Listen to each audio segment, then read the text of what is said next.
Welcome to the 4th annual Duffy Awards. This is a special day on the program, Tate, as always. 4th annual, that's Yeah, it feels real now, right? It feels like a real award show. I mean, it's lasted longer than some other award shows. We won't say the names. We have done this every year since 2018, except for 2020. I do not remember why we didn't do it in 2020. We did a preseason Duffy. Remember, we did a Duffy's leading into the 2021 Did season. we really? Yeah. That's how crazy and warped our heads were at the time. The Masters were going on in November, and we were doing the Duffys. So we did a preseason Duffys. We did a preseason Duffys. Yeah, that's how. So this is actually our 5th Duffys. Yeah, I think so. The preseason Duffys. A few reminders off the top. We are not the Academy. Yes. First of all, people are asking. They're saying the Academy. Now wait a second. Don't they hand out Oscars? Yes. As it turns out, the Academy they have two interests. One is motion pictures. 2 is college basketball awards. Motion offense. Motion offense. Taught by Coach K. But as a reminder, and we it's very important that Tate and I remind the friends of the program every single year. We are not. We get vitriol about. Yeah, we are not the Academy. We are simply your hosts for the evening. We are not making these decisions. These decisions are being made by a committee, a shadowy figure of how do we describe these people that are making the decisions? We don't know. We don't even know. We don't know. All we know is that we are given these envelopes. We are given a list of nominees, and we PricewaterhouseCoopers in the background. Yes. They are making sure that everything is going to go according to plan. And we read your winners. So if you get mad, do not get mad at us. No. We can't stress it enough that we are simply your host for the evening. Any opening thoughts, Tate? Should we do a monologue? Who are you wearing?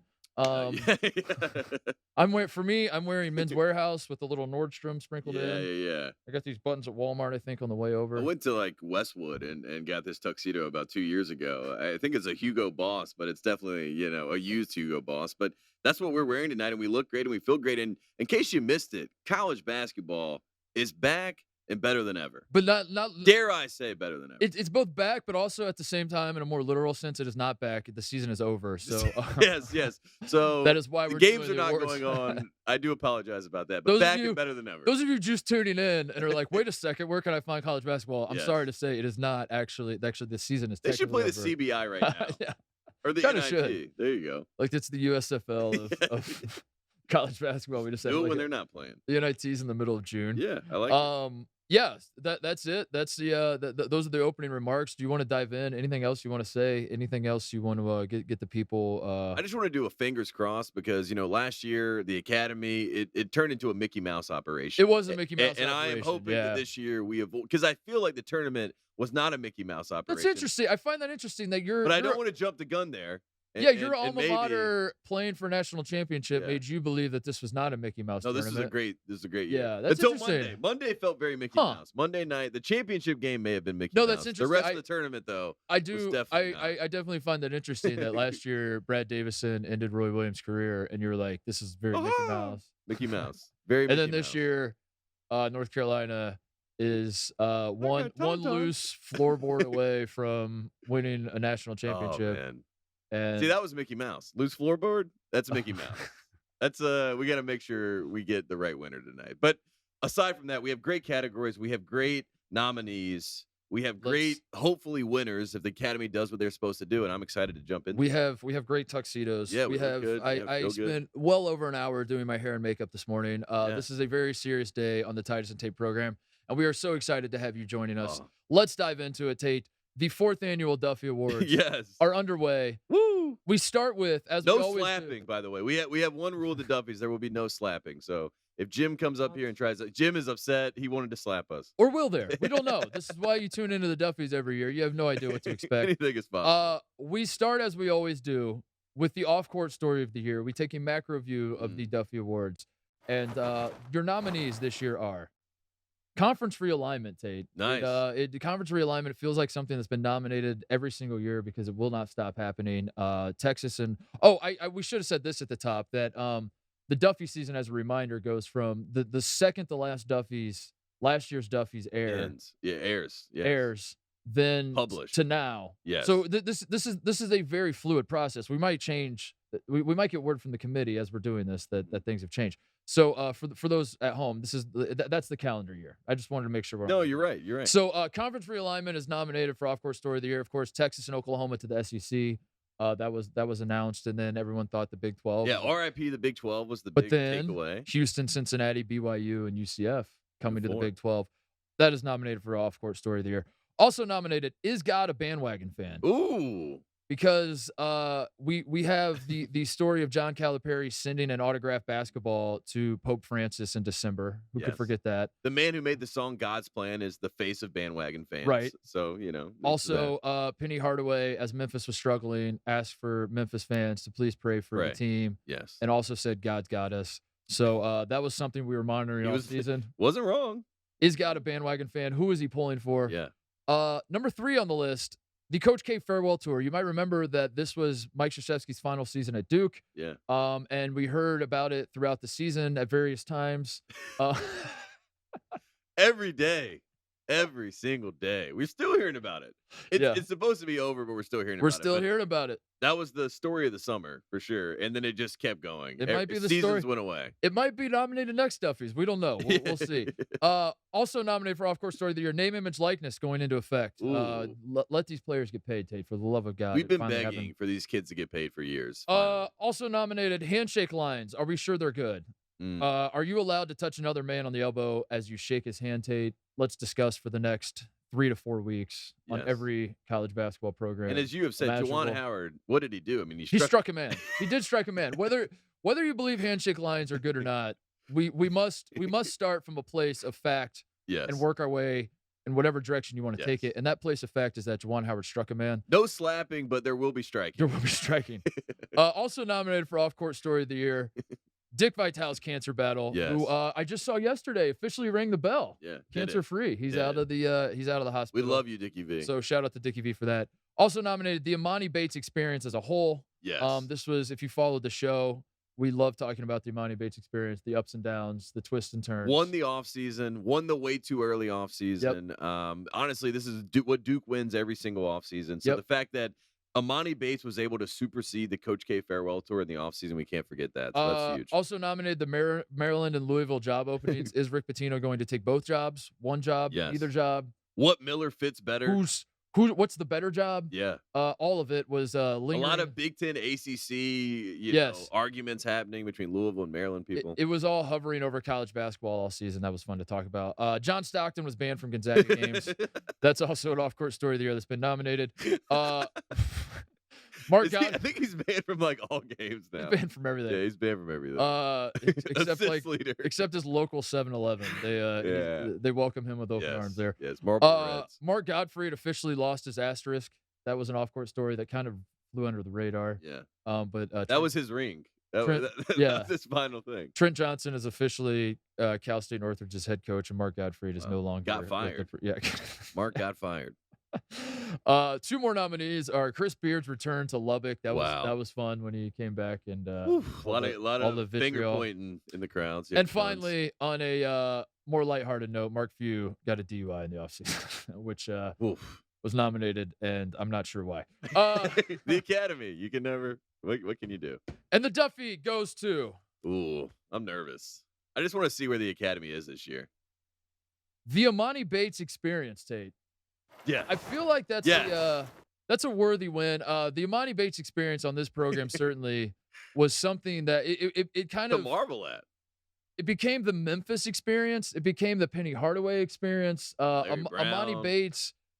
The experience starts when he decommits from Michigan State. Yes, which was noteworthy because as he committed to Michigan State, I believe his quote was, "I'm big on loyalty, and they've showed me all loyalty, so I have to show them love back." Yes. So he was a big loyalty guy. And the prevailing wisdom was that he would never go to college. So like it was almost like if he would have gone to college, he would have gone to Michigan State. But obviously, this guy's going straight to the NBA. But then he committed to Michigan State. He said loyalty is a huge deal to him. Yes. Then he decommitted from Michigan State. He opened his, if I remember correctly, he said, like, here are my finalists. You and I were discussing that the enrollment period for some of these schools had already passed. Was passed. So, and he only had 2 options. Yes. And it turns out, remember the research, shout out to the friends of the program, someone found his email in the Memphis system about 3 days before it was reported that he committed to Memphis. So, but also the late registration had already passed at Memphis, and he had to file like some like $200 fee. I don't know where he got that money. FedEx. And then Penny Hardaway hires Larry Brown and Rasheed Wallace. The season is not great. It starts out 6-5. They lose to Georgia. They lose to Tulane. They lose to Ole Miss. Yes. Amani Bates disappears. He goes home to get his back fixed. That was every turn, and then Amani Bates comes back. He's not really playing. Memphis is winning. They take Gonzaga. Memphis State is like the prevailing team of the country. They give Gonzaga a good game in the NCAA tournament. Every time you and I did a show and we looked at each other and we said, "What are we going to talk about?" I feel like talking about Coach K is something we've done enough of. What should we talk about today? We both just said Amani Bates. Just Google Amani Bates, hit enter. I'm sure something's going to come up. This is a worthy win, I believe. And this is a huge upset because I think if you talk to anyone coming into the Duffy Awards, you said, what is off-court story of the year? Every single person says Coach K farewell tour. You guys talked about it all the time. How did that not win? But that shows you it's not us, it's the Academy. So congratulations to Amani Bates, his first big win of his college career. And also the Amani Bates experience, not really his fault, but again, the Memphis experience ends with like, the moment the clock hits 0 against Gonzaga, we find out that Penny Hardaway has like all these violations, and it was like probably Mark Emmert and the NCAA were like waiting in the background, just like we're gonna drop it on him. Drop the hammer. Yeah. So the Amani Bates experience, it might continue. I was gonna say there's a chance that he repeats. Yeah, there's a chance that he repeats. It's not done. So congratulations, Amani Bates. The first Duffy goes to Amani Bates and to the Memphis State Tigers. So congratulations. What a great year. Our second category. Yep. Moving forward. Comeback of the year. Again, this is the 2022 Duffy Awards, and comeback of the year is our second category. One of my favorite categories, and here we go. We're in it. First nominee of the season.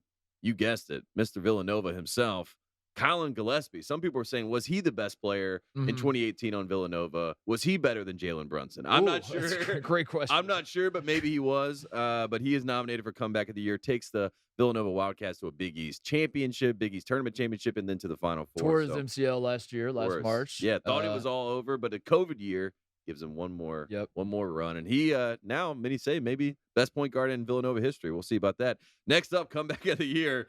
Man, this guy is going to be nominated for every category, I think. Coach K for comeback of the year. I'm looking at the Academy. I don't know what he came back from. No, he announced his retirement. He came back from retirement. He announced his retirement. That's right. Okay. And then he announced his retirement over the summer, and you're like, oh my God, we've seen the last of Coach K. And wow, Roy Williams and Nick K, they're both gone. They said, not so fast. I'm coming back immediately. Effective immediately, I'm back. Yeah, rumbling, stumbling, tumbling. Yeah, very Chris Berman of him. Silvio De Sousa played in the NCAA tournament that Kansas won. Again, if you're a friend of the program, you remember Silvio De Sousa famously picked up a chair. An image was taken of this moment in time, and then he was suspended 12 games because of picking up a chair. Yep. 7 more games than Juwan Howard got for striking a man. Yes. So Silvio De Sousa got for picking up a chair. You can't strike. As you said, Silvio De Sousa was in this NCAA tournament, and Kansas won the NCAA tournament. Is it a coincidence? I don't know. That's not for me to decide. I'm just stating facts, Tate. And Bill Self also said that this was 2020 Part 2, and he went up to Devon Dotson and said that you should have this hat. Does he give De Sousa a hat? Great question. That's the big question. Where's your integrity at, Bill Self? Come on, Bill Self. Is Silvio De Sousa getting a ring? Yes, please. Next nominee, Jordan Bohannon, returning for his 6th season. Literally his 6th season. Yes, literally. So like with Jordan Bohannon and Brad Davison, we get to a point where it feels like we're joking. We were not joking. That is his literal 6th season. And still didn't break JJ Redick's 3-point record. Jordan, come on, man. Next nominee, Kofi Coburn entered the draft, then entered the portal, then came back to Illinois. So, I mean, a double comeback for the ages. Yes. You know, a lot of people were like, this guy's going to go to Kentucky. He's going to go to the NBA. He says, no, I can't go to any of those other places. They're not options, so I will come back to Illinois. Maybe he comes back again. He could go back to back. Next nominee, bad matchups for the Big Ten in the NCAA tournament. They did it again. Yeah, bad matchups were all over the place last year, as Andy Katz pointed out. And I'll be goddamn, the bad matchups returned this year for the Big Ten and NCAA tournament. I hate to see it. I hate to see it. They were back. That was a huge comeback. Honestly, the Academy has to love that. Indiana basketball, shout out to Coach Titus. Comeback of the year, but only for that one night that they beat Purdue and Coach Titus came on to celebrate. They were back. As first reported by my father, Indiana was back. Locked. Never mind. Do not Google what happened the rest of the season. Honestly, though, pretty good run. Make the tournament. Proud of Coach Woodson, year 1. Next up, Michael Savarino winning Elite 90 award after dealing with so much adversity. Again, that award is given out to the best student athlete in the country. Yes.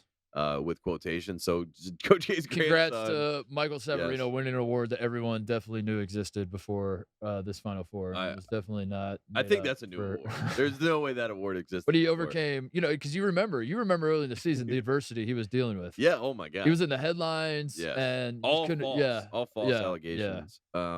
Next nominee, we have Juwan Howard to the Sweet 16 after quote unquote striking a man. Yep. That was a huge comeback. Again, the adversity equation that comes in there. Next up, Jim Larinaga, a guy that should have, I think, been Coach of the Year in the ACC. Good to have him back. Yeah, takes Miami back to the Elite Eight. Had that great quote about Charles Barkley when they beat Auburn. Yeah, it's like I had to win this game, so you don't take your shirt off. Yep. Paulo Banchero overcoming cramps earlier in the year.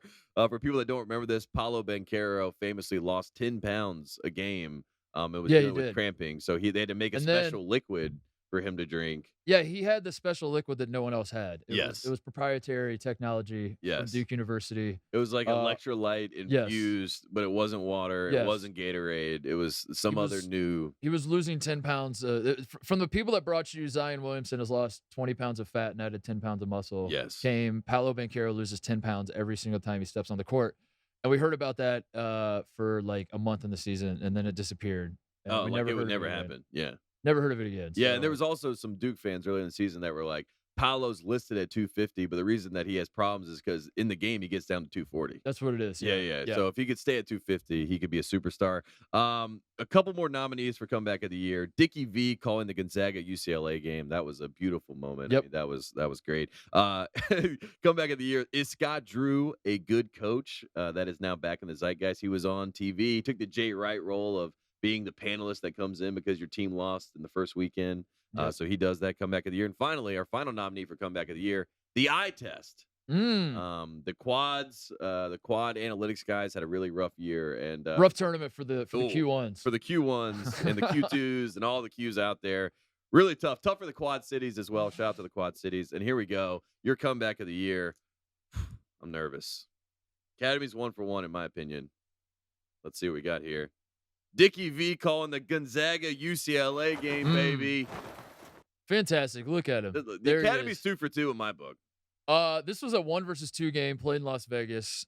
This was a rematch, as we remember from the Final Four last year. This was a massive game, and Dick Vitale, who has battled cancer all season, but also had like the voice issue. I don't know if they were related. I think they were. They were related. Yeah. There was a point where Dick, I think it's still going on, where he'd write on dry erase boards and have to like hold up his thoughts. And this is a man who, if you know 2 things about Dick Vitale, it's that he talks about college, uses his voice to talk about college basketball, and he's got a crazy voice, an infectious, fun voice. Of course. And also he's done an incredible job using the Jimmy V Foundation and raising money for cancer research. Yes. And the fact that we found ourselves in 2022 in a position where Dick Vitale both was dealing with cancer and not having a voice to talk about college basketball was devastating, Tate. And to see him calling that game, the monologue he gave when he was crying. Oh my God. All of it was great. And now he's cancer free, apparently. So and it's great for college basketball. I mean, this is like a mascot of all mascots of college basketball. He is a guy that, like you said, puts the Jimmy V Foundation, at the forefront. And to have him calling a game again, it felt like the good old days. So shout out to Dickie V. We really love that. And he might repeat next year because it feels get cancer free. We get that voice figured out. Oh man, get Dickie V back on the airwaves. Let's get him to season. Maui. Can we get him to Maui? That's what I want. Let's get him to Maui. Let's go. Our next category, good guy of the year. If those who remember the previous iterations of this program, the good guy is kind of the Tim Miles Lifetime Achievement Award. Yeah, he won 2 good guys of the year, I believe. it's the Tim Miles. Yeah, 2 times. Tim Miles Award, dude. Tim Miles might be nominated. Yeah, maybe he's our Larry O'Brien. He just was like, that's the name of the trophy. The good guy. It's the Tim Miles Award. The good guy is the coach who bad guy should be Booby Miles. Good guy is Tim Miles. Okay. The good guy is the coach who is he's just a great man. We don't need to talk about how good of a coach he is. Doesn't matter. Yeah. It honestly doesn't matter because what he does for the community, what he does for his players, the attitude he brings into practice every day. That's what's important. That's what matters most. Moral fiber. Yes. Is what a good guy is. Here are your nominees for good guy of the year. Coach K. Who, despite losing to North Carolina in humiliating fashion and in a way that Some would never show their face again, Tate. If it was me and I lost in the Final Four to my arch rival in the final game of my 42-year career that some have called me the GOAT, and I lost to an 8 seed that was my arch rival with, how many lottery picks did I have on my team? And that was how I went out in a can't lose game. I would never show my face again, Tate. This man not only showed his face, he went up to Armando Bacot and said, "You were my player of the year." That is the definition of classy.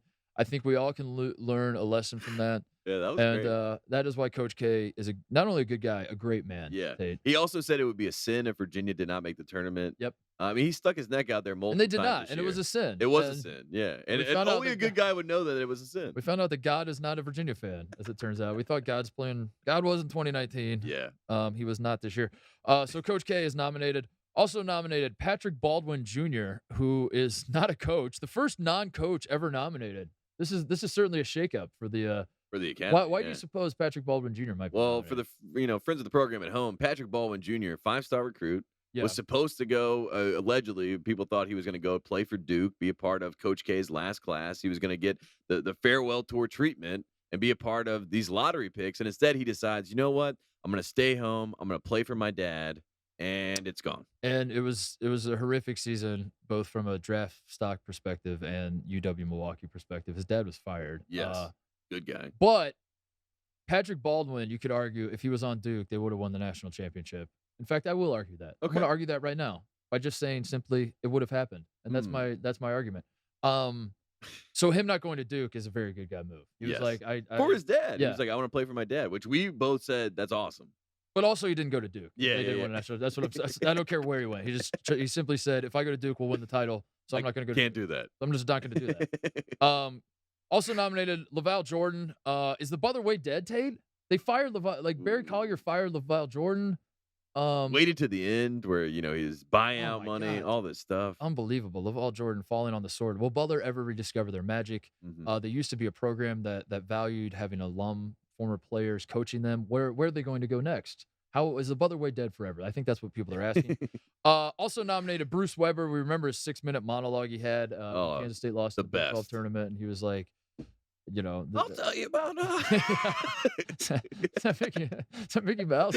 Yeah. Is he back? I can't try to get his voice. Finally, our final nomination is Konzo Martin, who wow, that's pretty shocking. Former bad guy turned good guy. He is a great man. I will say, and it just simply did not work out. His time at Missouri did not work out, but that does not take away from the citizen that he was in the community of Columbia. And it's nice that he was rightfully acknowledged by the Academy. Shout out to the Academy for that. But there can only be one winner. There can only be one good guy of the year. And Tim Miles is at home right now. He's shaking his fist. Yeah, he was snubbed, And the Duffy goes to Bruce Weber. Feels right. The monologue, the picture we're showing here in the studio is Bruce Weber has his hair grown out.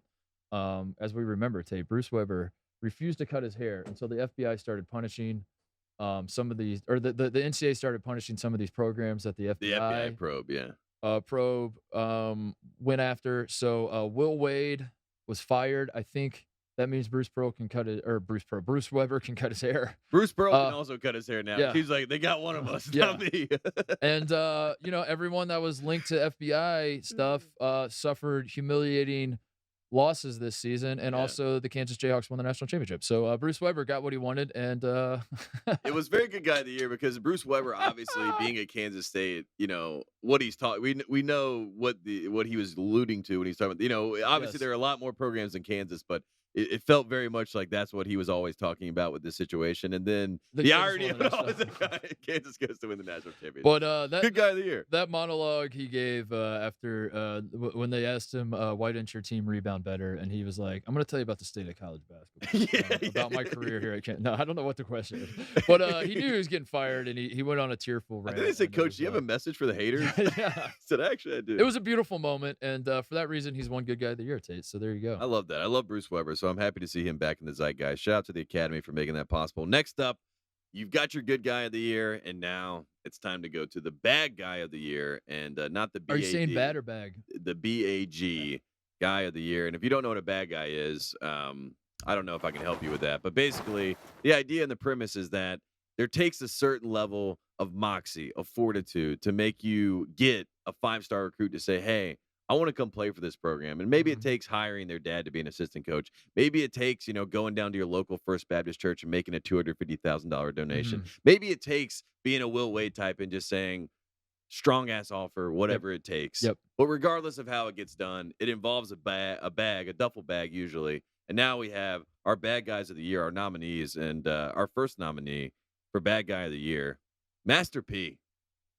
Shocker. And can you give it a little light as to why he is nominated for bad guy of the year? If I was to guess, I would say Master P's son, Hersey Miller. Hersey. He's Percy Miller. Yeah. Son is Hersey. He committed to Tennessee State, I believe. Yes. And after he did this, he was or maybe it was before, who cares? We don't get the facts straight here. We're just here to have a good time. He signed a $2 million name, image, likeness deal. Tate. Yes. And you're saying to yourself, how have I never heard of this kid? If he's signing $2 million, a $2 million deal, how have I never? Well, you maybe haven't heard of him because he averaged 2 points a game at Tennessee State before deciding to transfer 6 games in. So he was paid $1 million per point averaged this season for Tennessee State. And he's now in the transfer portal, I believe. Maybe he transferred. There's no way of knowing. We simply do not have the technology to know such a thing. Yeah. But we know that Master P got his son $2 million. And I was going to say this. That's a pretty good, when you look at the market value and the precedent that has been set, when he goes to his next program, he's like, I can average 6 points, but I'm going to need $6 million. Yeah. I need $6 million. Dude, this man can average 20 a game. Give me $20 million. There you go. Hersey Miller. Master P, bad guy of the year. Hersey Miller also right there with him. Next up, bad guy of the year nominee, Brad Underwood, a.k.a. Bag Underwood. And the Academy is telling me in my ear that the reason this has happened is because Katie Underwood, our former intern, was taken away, bought back to Illinois via her father. And also Brad Underwood gets Sky Clark, a friend of the program, who committed on the show, or at least kind of committed on the show, kind of winked at us back in the day that he was thinking about Kentucky, but ends up at Illinois with Brad Underwood. We asked him on the show, do you want to commit? And he's like, nah, man. Yeah, but he came on the show to commit, so we had. So it was very, very confusing, Brett. But so maybe that's how he got him committed. Katie. Yeah. Oh my God, I'm connecting. It's all friends. Also, Brad got Kofi to come back both out of the transfer portal and out of the mid draft. Out of 2 different pools. Yeah. I mean, who does that? It's amazing. A bad guy. So shout out to Brad Underwood. Next up, bad guy of the year nominee, Paige Beckers of your UConn Huskies. This is the first female player to be nominated for bad guy of the year, and the reason why is she signed a $1 million Gatorade deal. The first college athlete to sign a Gatorade deal. Wow. So there you go. Paige Beckers up for bad guy of the year. Good stuff. Bill Self, the man who invented the message to the haters, he is up and nominated for bad guy of the year. Kenny Payne of your Louisville Cardinals up for bad guy of the year. His, just got Danny Manning, got Nolan Smith away from Duke. Yeah, he's on a tear. He's building. He got something. Julius Randle to quit the Knicks. Julius Randle was like, I don't want to play here without Kenny Payne. Yes. That's how much of a bad guy he is.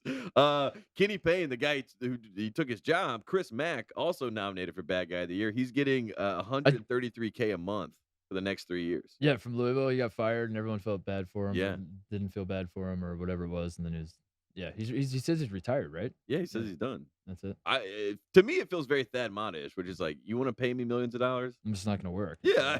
And when the contract runs out, maybe I'll work. I don't know. We'll see about that. 2 more nominees for bad guy of the year. Coach K up for bad guy of the year. Again, all the lottery picks that he brought in. Paulo Banchero, potentially the #1 pick. Also, Coach K, whereas Roy Williams, very selfishly, I might say, retired and left all the recruits that had committed North Carolina hanging. Did not tell him of his plan. Coach K, being the bag man that he is and having the class that he has, announced his retirement a year ahead of time because, as we know, Tate, he wanted the recruits. It was for the recruits. That's why he did this. By giving the recruits a heads up that he would not be the coach and John Shire would be the coach. It's a very bad guy move to be open and honest with the 5 stars. And he gave his bad guy in Chicago a heads up that John Shire is going to be the head coach, so everything's going to be fine. Final nominee, Will Wade. How could we forget Will Wade of your LSU Tigers? So there you have it, your bad guy of the year. And now we're going to go and, oh my God, the last is the best. This might be the last time we say this name on the show moving forward. Will Wade. Your bad guy of the year. And the Duffy goes to Will Wade. Will Wade. How about that? The bad guy of the year. Unbelievable. Lost every player on the Louisville roster to the transfer portal as soon as he got LSU transfer portal, as soon as he got fired. So Will Wade wins bad guy of the year. he's officially out as the head coach at LSU. But man, this is a nice curtain call for him. I think this is a final act. Will Wade, yeah, the nothing says bad guy like stepping away from the program, and every single player in the program is like, I don't want to be like. In old college basketball, Tate, Yeah. you committed to. This was always they were telling me this when I was in high school. They said, don't commit to a coach, commit to a school, commit to the environment. Make sure that if basketball doesn't work out, you're still going to be happy at this school, at this location, working on your education, all that kind of stuff. We live in new times where, as we learned very, very, very swiftly, as Will Wade was let go by LSU, none of these guys were here for LSU. No, not one. Not even Shaquille O'Neal's son. Not a damn one of them was there for LSU. He was out. Adam Miller comes from Illinois. He tears his ACL, and he's already back in the portal. I mean, LSU is quite the story, and Will Wade also one final run for the bad Who could forget Efton Reed, one of those guys that put his name in the portal, committed. The report was that he verbally committed to Jeff Capel in Pittsburgh on a Friday, and then that very Sunday he announced that he was going to LSU. Will Wade, goodbye, sweet prince. That's all I'm going to say. Yeah. I think this might be the final time we say his name on the program, but maybe not. But maybe not. Maybe not. We'll see. He gets a small time job and brings the bag back. But shout out to Will Wade. Our next Duffy, Colt Hero of the Year. This is a fun one. I always enjoy this one. These are the guys. If you don't know what a Colt Hero is, I don't know. Google it. The nominees are Doug Eater, who late push, Tate, I'd say. I'd say this is not a name that a lot of people knew heading into the NCAA tournament. Now he's like a beloved name. Everyone's like Doug Etter. Doug Etter. We don't even know. Yeah. Is it Eddard or Eater? It's Eddard, I think. Yeah. Doug Eddard. Colt Hero. Colt Hero. Loved by the people. Mustache. Did he he's transferred to Bryant, right? Yes. Another Colt Hero school. Yeah. He also signed a B-Dubs deal, I saw. That's right. Yeah, he signed a. He really made the most of his St. Peter's experience. So shout out to Doug Eddard. Also nominated, Doug Eddard transferred to Bryant. Peter Kiss of Bryant, who led the Bryant Bulldogs to the 16 play-in game where they lost, and that was about it. But man, what a fun ride it was. Led the nation in scoring. Yes. Was a total dick to everybody around him at all times in an endearing way. If that's your thing. Yes. I don't know. JP Bakura was watching Peter Kiss and was like, that's my tempo. Talked absolute insane every single time he stepped on the floor. Yes. Played an electric brand of basketball. And, played in the 3x3U in front of us and was just as electric. Had one of the best game-winning shots we've ever seen in 3x3U Yes, history. he did. Yeah. Then he rolled his ankle and cursed out everybody at the event for him signing up for this dump. I think was his direct phrase. He was like pointing at us like, you did this on the way out. Yeah. Yeah. So Peter Kiss, he's nominated. David Roddy of Colorado State, Nice. who deserved more of a NCAA tournament run, I would say. But Colorado State had one of their greatest seasons in program history, led by a bowling ball with floppy hair named David Roddy, who was an absolute joy to watch all season. He was. Jelly Walker of UAB also Best nominated. Name. Oh, the best. He again maybe deserved a little bit of an NCAA tournament run. Ran into the Houston Buzzsaw in round one. That was a 12-5 upset. I think a lot of America was hoping for. Yeah, but Houston was not having it. Not to be denied. Like, we're not a 5. Also nominated Mike Krzyzewski, Colt Hero, because he is literally the hero of a Colt. Who could forget walking out for the Final Four and the Duke Blue Devil getting on all fours and bowing down to Coach K as he's walking out. I will say, I'll give Coach K credit. He did not acknowledge the Blue Devil doing that. Even he was like, this is a little too much. You know what I mean? But when he walked out, the whole crowd was doing that. They were all bowing down. I mean, that's what they do. Yeah, Colt Hero of the Year. There you go. There's something in the literature that they read there at that, what is it, Methodist University? Methodist, yeah. And I think there's something about false idols or something. I don't know. We'll see. I guess Coach K, not a false idol. Also nominated Michael DeVoe, who speaking of Coach K, taught Coach K. Pointed at him. And then Coach K said, you don't know who you're talking to. It was a whole chased him down. Also nominated the Indiana cheerleaders who helped get the ball down. They had their moment in the sun. That was a ton of fun. And curse of death also in the tournament. If you got the ball down as a cheerleader. Yeah. How long do you think going into next season a ball will get stuck up in the basket and the commentator's going to be like, "We're the cheerleaders." Oh, hey, you remember that moment last year? Game 1. No, like how long into the season? Like I think it's going to be like February of next year, and they're still going to be like, "Remember last year?" Shit, they're going to do it next year. We're going to be in March Madness. They're like, Let's show the highlights. 2027. We're still like, Yeah, they're showing the flute anybody girl. got a cheerleader? Remember? Showing the flute girl, then showing that. Then show Northwestern kid. Also nominated Arkansas State assistant coach Mike Scutero, I believe is how you pronounce his name, who announced after the season that he's quitting coaching to become a sales manager at NBC Suites. Wait, what? Announced on Twitter, had a graphic put together and everything. That is certainly cult hero behavior. Bill Self Sr. is nominated, who the late Bill Self Sr., who had this phrase. He said, "Don't worry about the mules, just load the wagons." This became a rallying cry for the Kansas basketball team on their path to winning a national championship. Just load the wagons. That was kind of the mantra of Kansas. And would you look at that? They loaded their wagons all the way to New Orleans. Also nominated Chet Holmgren's dad, Dave Holmgren, who videotaped all of Chet's games. Amazing. It looked like Shaq at the dunk contest every time they cut them, and he had the video camera from 2004. And you know that he was filming to like then go watch the tape of Chet, break it down. to then break it down and then tell Chet what he was doing wrong, which is great. Our final nominee for Cult Hero of the Year at the 2022 Duffy Awards is John Fanta. Wow. Just in general, just John Fanta's just entire existence. Love it. He is also nominated. I have my fingers crossed for Fanta. The winner is I'm sorry. And the Duffy goes to, for Cult Hero of the Year, Arkansas State assistant coach Mike Scutero, however you say it, doesn't matter. Point well is, deserved. You don't need to know his name, folks, because he is out of college basketball forever. He has decided to step away, spend more time with the family.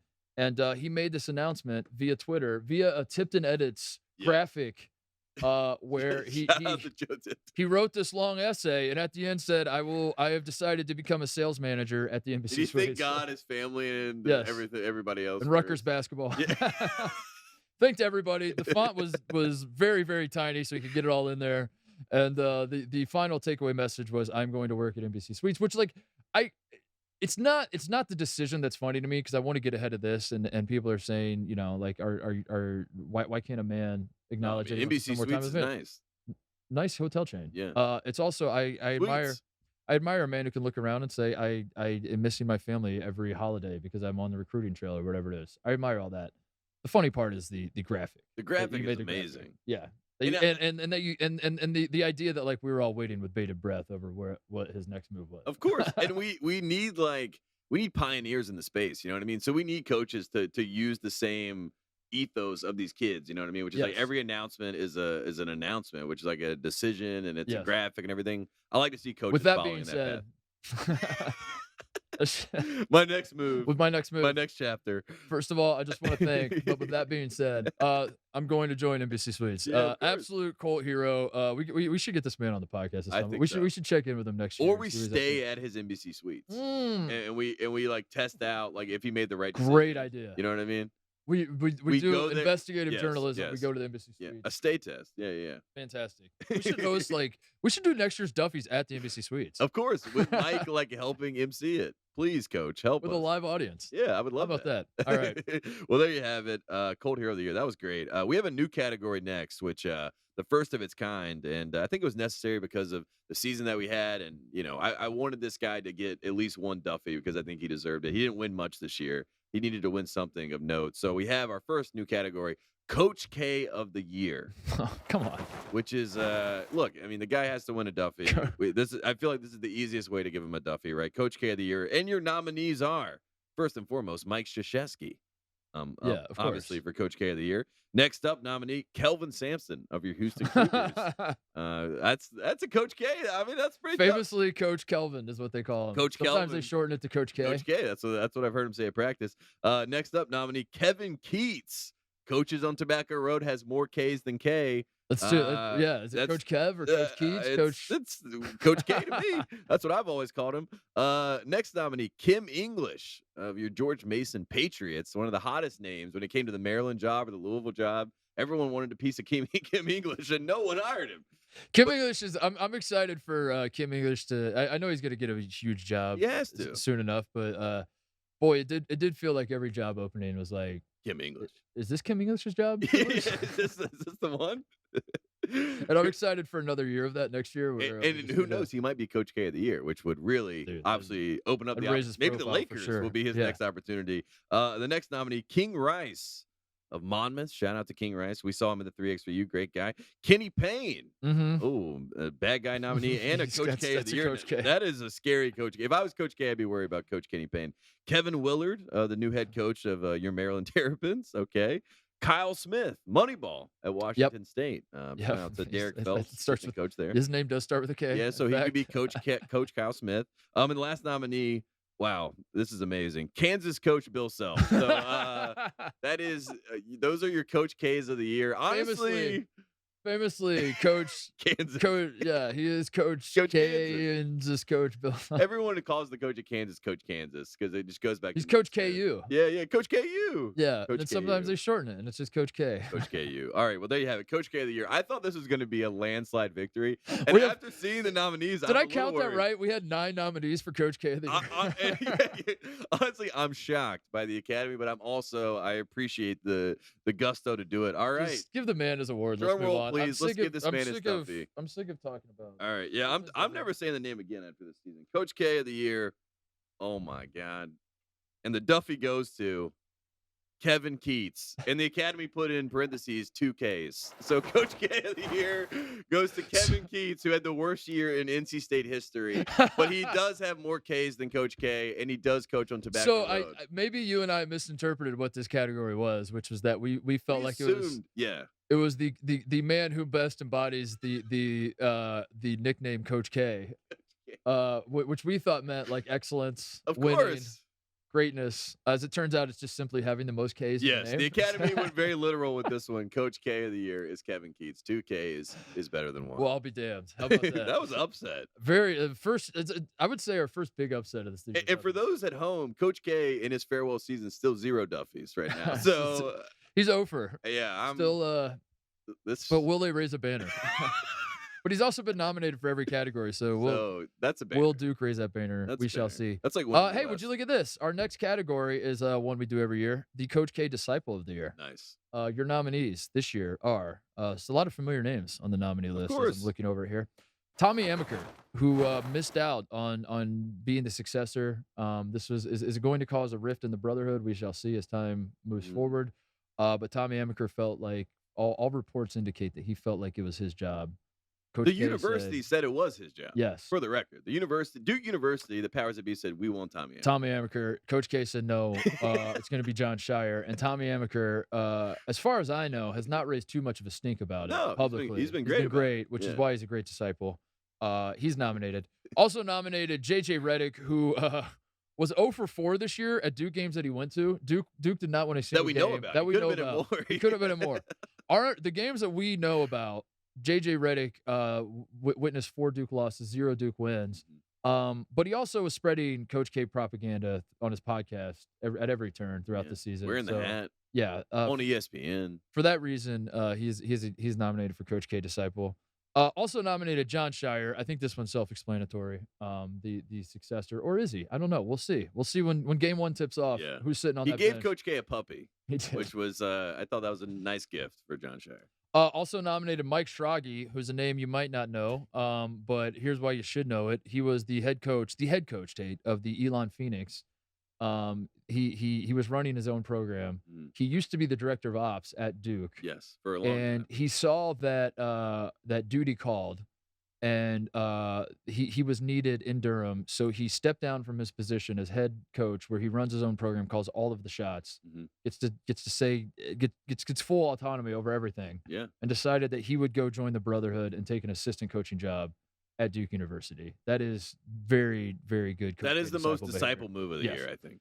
Also, Jay Billis, who was perhaps the best propagandist for Coach K. Is that a word? I don't know. I think so. I think it is. He threw away the objectivity of Jay Billis has always been viewed by Carolina fans, and it's like, this man's objective. This man cares about the kids. I heard Jay Billis say the phrase, I met Coach K when I was 17 years old, and I owe him everything. I would not have gotten into Duke Law School if not for this man. I've heard him do that spiel no less than 400 times this season. Yes. And for that reason, he's nominated for Coach K Disciple of the Year. That's what you like to see for your disciple. Also nominated Michael Savarino. Wow. Who Wow.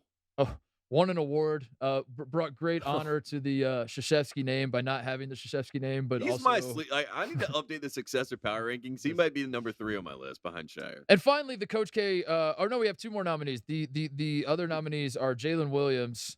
I guess because he took Jalen Williams of Arkansas, which seems a little weird, but I guess he took 54 charges this year, so that kind of checks out. That checks out. Maybe he's nominated for that. And he kind of bent the knee to Coach K, let him move on to the Final Four. And yeah, that is true. That's a great point. Disciple. That is a great point. That earns him a nomination. And finally, Coach K himself is Coach K Disciple of the Year. Not really sure. He does it again.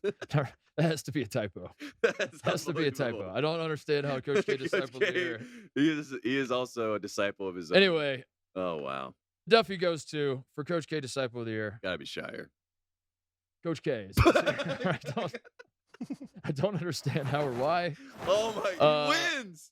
Coach K Disciple of the Year is the man my himself. God. I guess, like, if you're making an argument for this, you would say that no man can follow the teachings of Coach K as well as the man himself. Yeah. That every single disciple of Coach K will eventually let Coach K down. Yeah. And the one man that will not let him down is himself. Yeah. He looks in the mirror and he says, "I'm him. You did it." Yeah.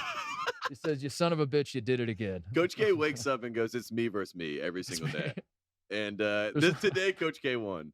There's only one man that can beat me. It's myself. And for that reason, I'm actually hanging a banner that we won the national championship this year because I didn't lose to North Carolina. I beat myself. I beat myself. That was bad coaching. It was me. Hey, listen, we're going to take a break. And the way we're going to take a break. So this is something we used to do on the show here. When we would do the Duffys, we used to do an in memoriam. The in memoriam was a great way to honor those that we lost along the way over the season of college basketball.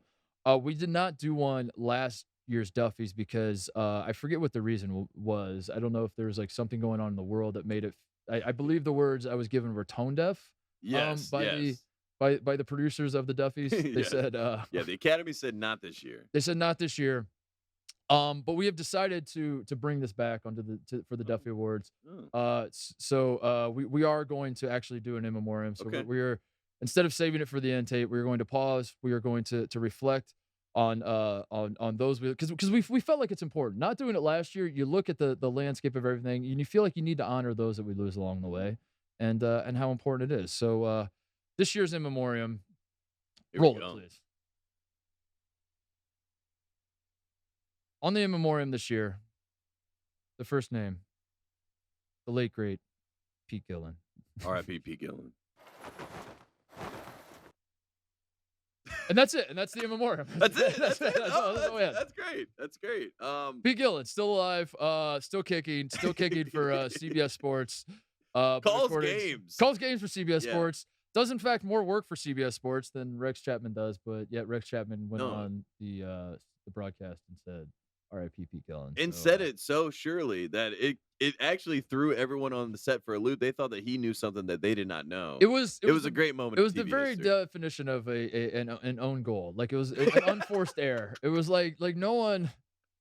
Like, even if Pete Gillen has been dead for 20 years, no one would expect you. Even if Pete Gillen had died the night before, I don't think anyone, like, as he was telling the story, I don't think anyone would have, if he would have not stopped and said, R.I.P. Pete Gillen, I don't think anyone would have been like, dude, that was messed up that you didn't honor Pete Gillen. Exactly. But he still interjected and said R.I.P. Pete Gillen. The context was everything because Providence makes it back to the Sweet 16. It was the first time they made it back since 1997 when Pete Gillen took God Shame God, and they ended up beating Duke actually that year.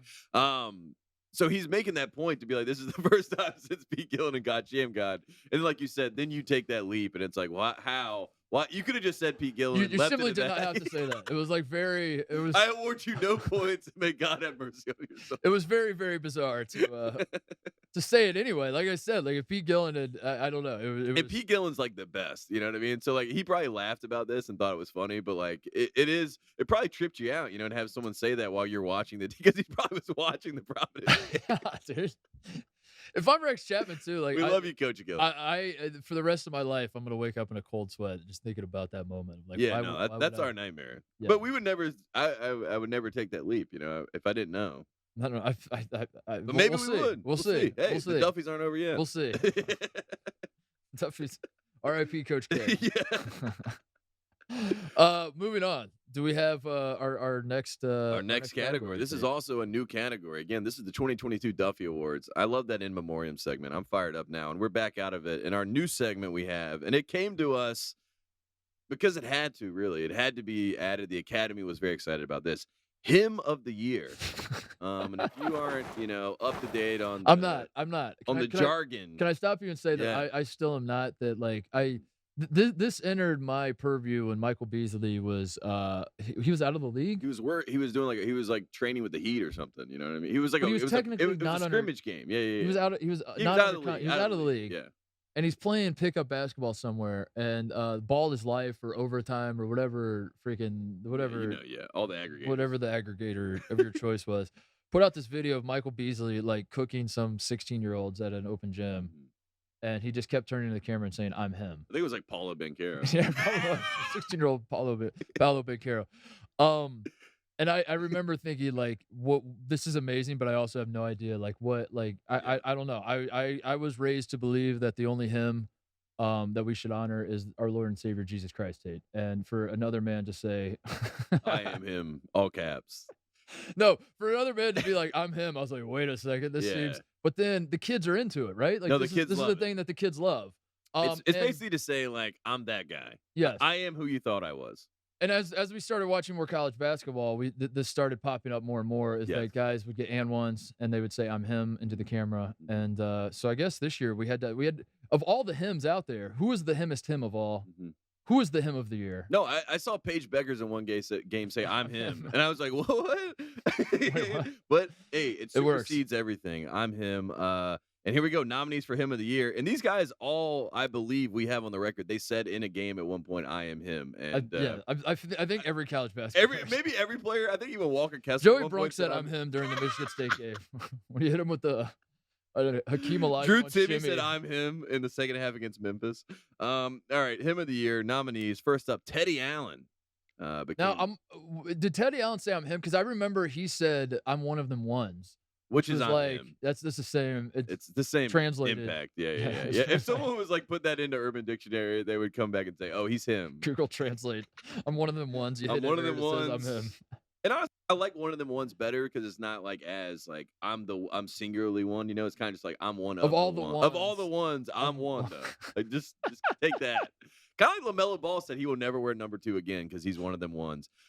He's him. All right, first nominee, Teddy Allen. Next nominee, we have Jaden Ivey, who I saw say I'm him at one point this year. Purdue's superstar player. I still think could be the number 1 pick in the draft. Jaden Ivey said I'm him even when he missed the final shot against St. Peter's when they brought it. He just whispered, I'm him. Yeah, he shot it, it bricked, and he was like, I'm him? I'm still him. And yet, This does nothing to change the fact that I am him. Yes. And yet, that did not go in. It's okay. I'm still him. It's okay. Still him. Jaden Ivey. The next nominee is him. And I know he has said I'm him. I heard him say it with my very own ears. Caleb Love of your North Carolina Tar Heels. After hitting the dagger against Coach K, a.k.a. the K-Slayer, does his him candidacy lose steam going 5 for 24? Was it 5 for 24? Yeah, 5 for 24. Ooh. Honestly, I don't think it does the national championship because if you're him, you keep shooting. And my favorite stat, as I've said on the show, is FGAs, and the guy put up 24 shots, and you can't hate. That's the difference between Player of the Year and Hymn of the Year. Is Player of the Year makes shots. Yes, Hymn of the Year takes shots. Yeah, Player of the Year is like maybe I don't take 10, maybe I take 14 shots, and I find some other guys, But Hymn of the Year says I need 24. The next nominee, Paulo Banchero.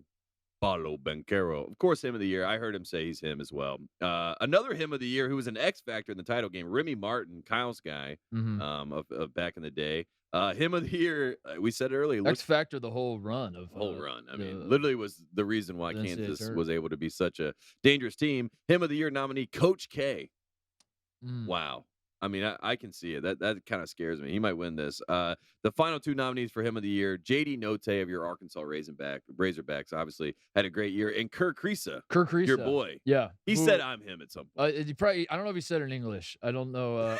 I don't know how he said it. Yoki just said I'm him, but in Kerr Kriisa, I remember the game that Jay Billis was on the call for in Tucson, and Kerr Kriisa like takes off his wrist tape and just throws it at Billis and like points at him. And I don't really understand the significance. I didn't really track the symbolism. Did Billis say you don't know who you're talking to? Yeah, and then chased him down.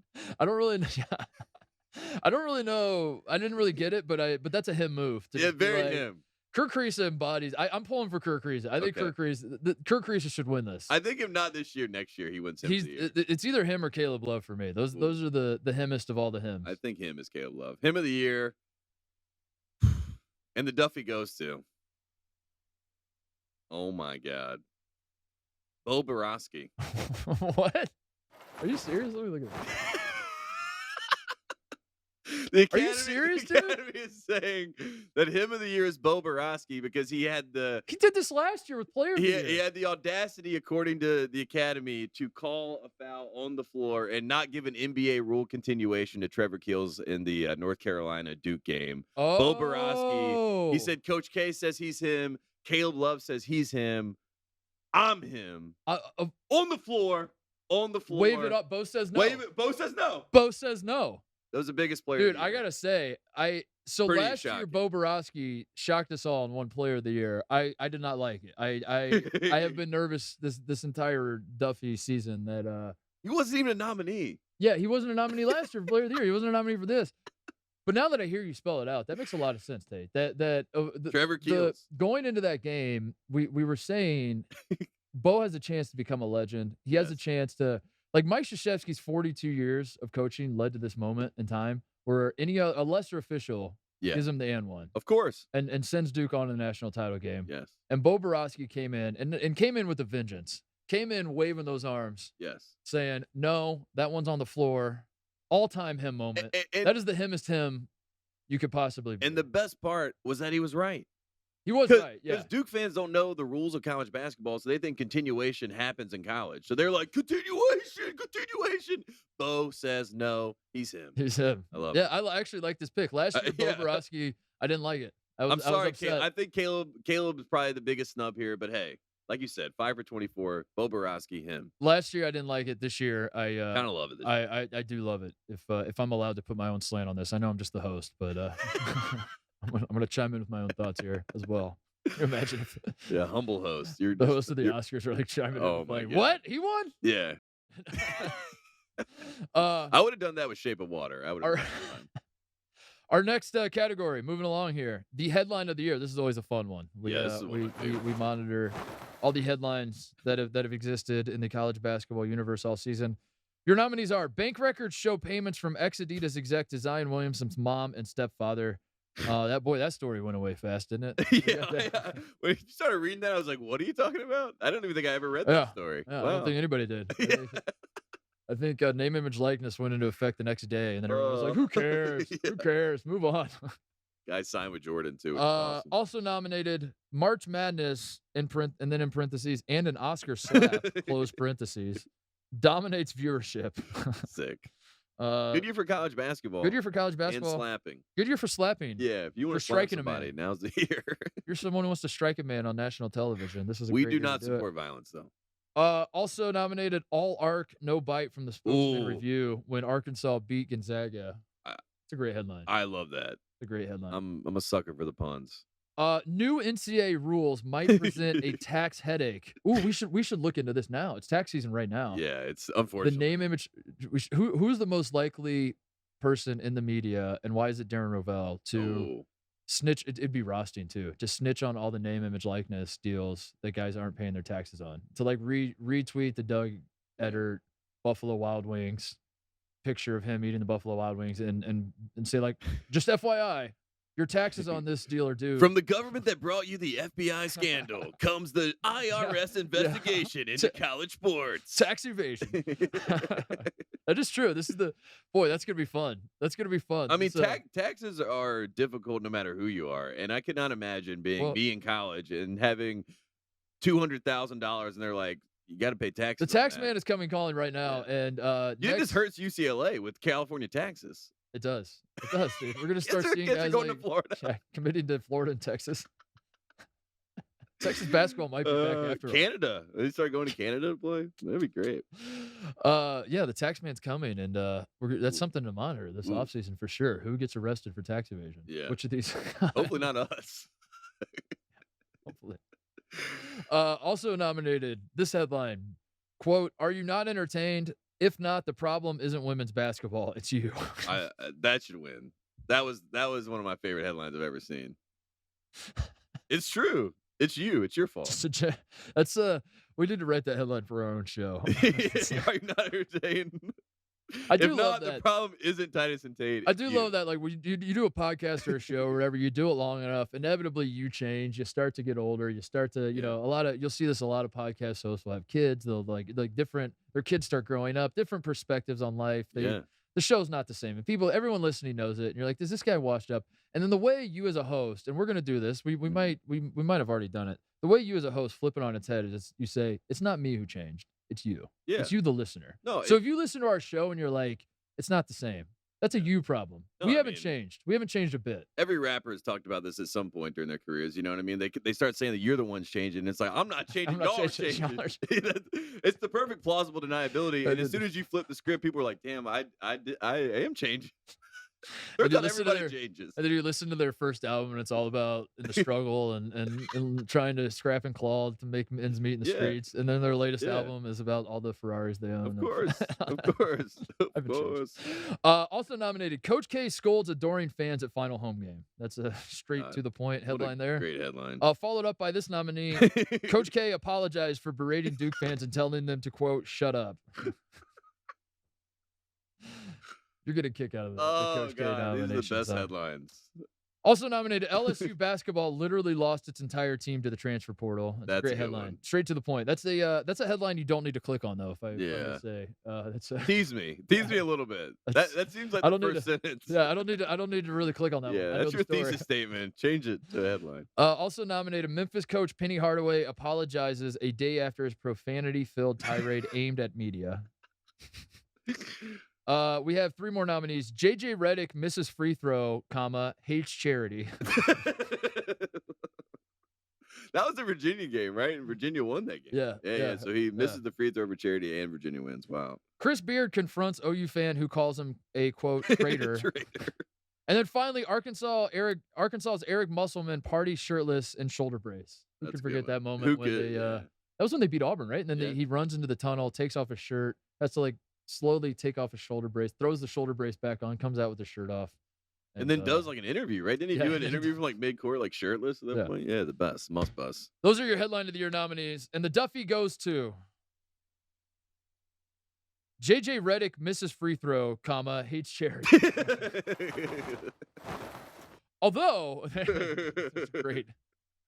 There's a little bit of controversy to this one because I Googled this. Yeah. I could not find this headline. Yeah.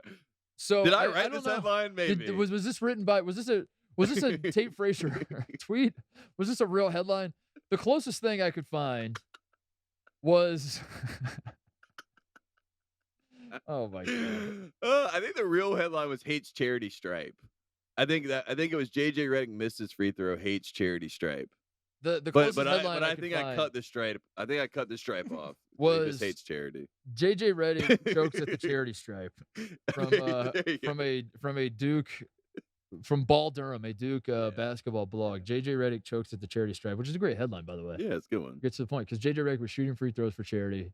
He missed. Chokes at the charity stripe. And that's the official winner. I think I took creative liberties. You took creative liberties. I think I put. You're acknowledging. I think when I wrote in the headline, I took creative liberties.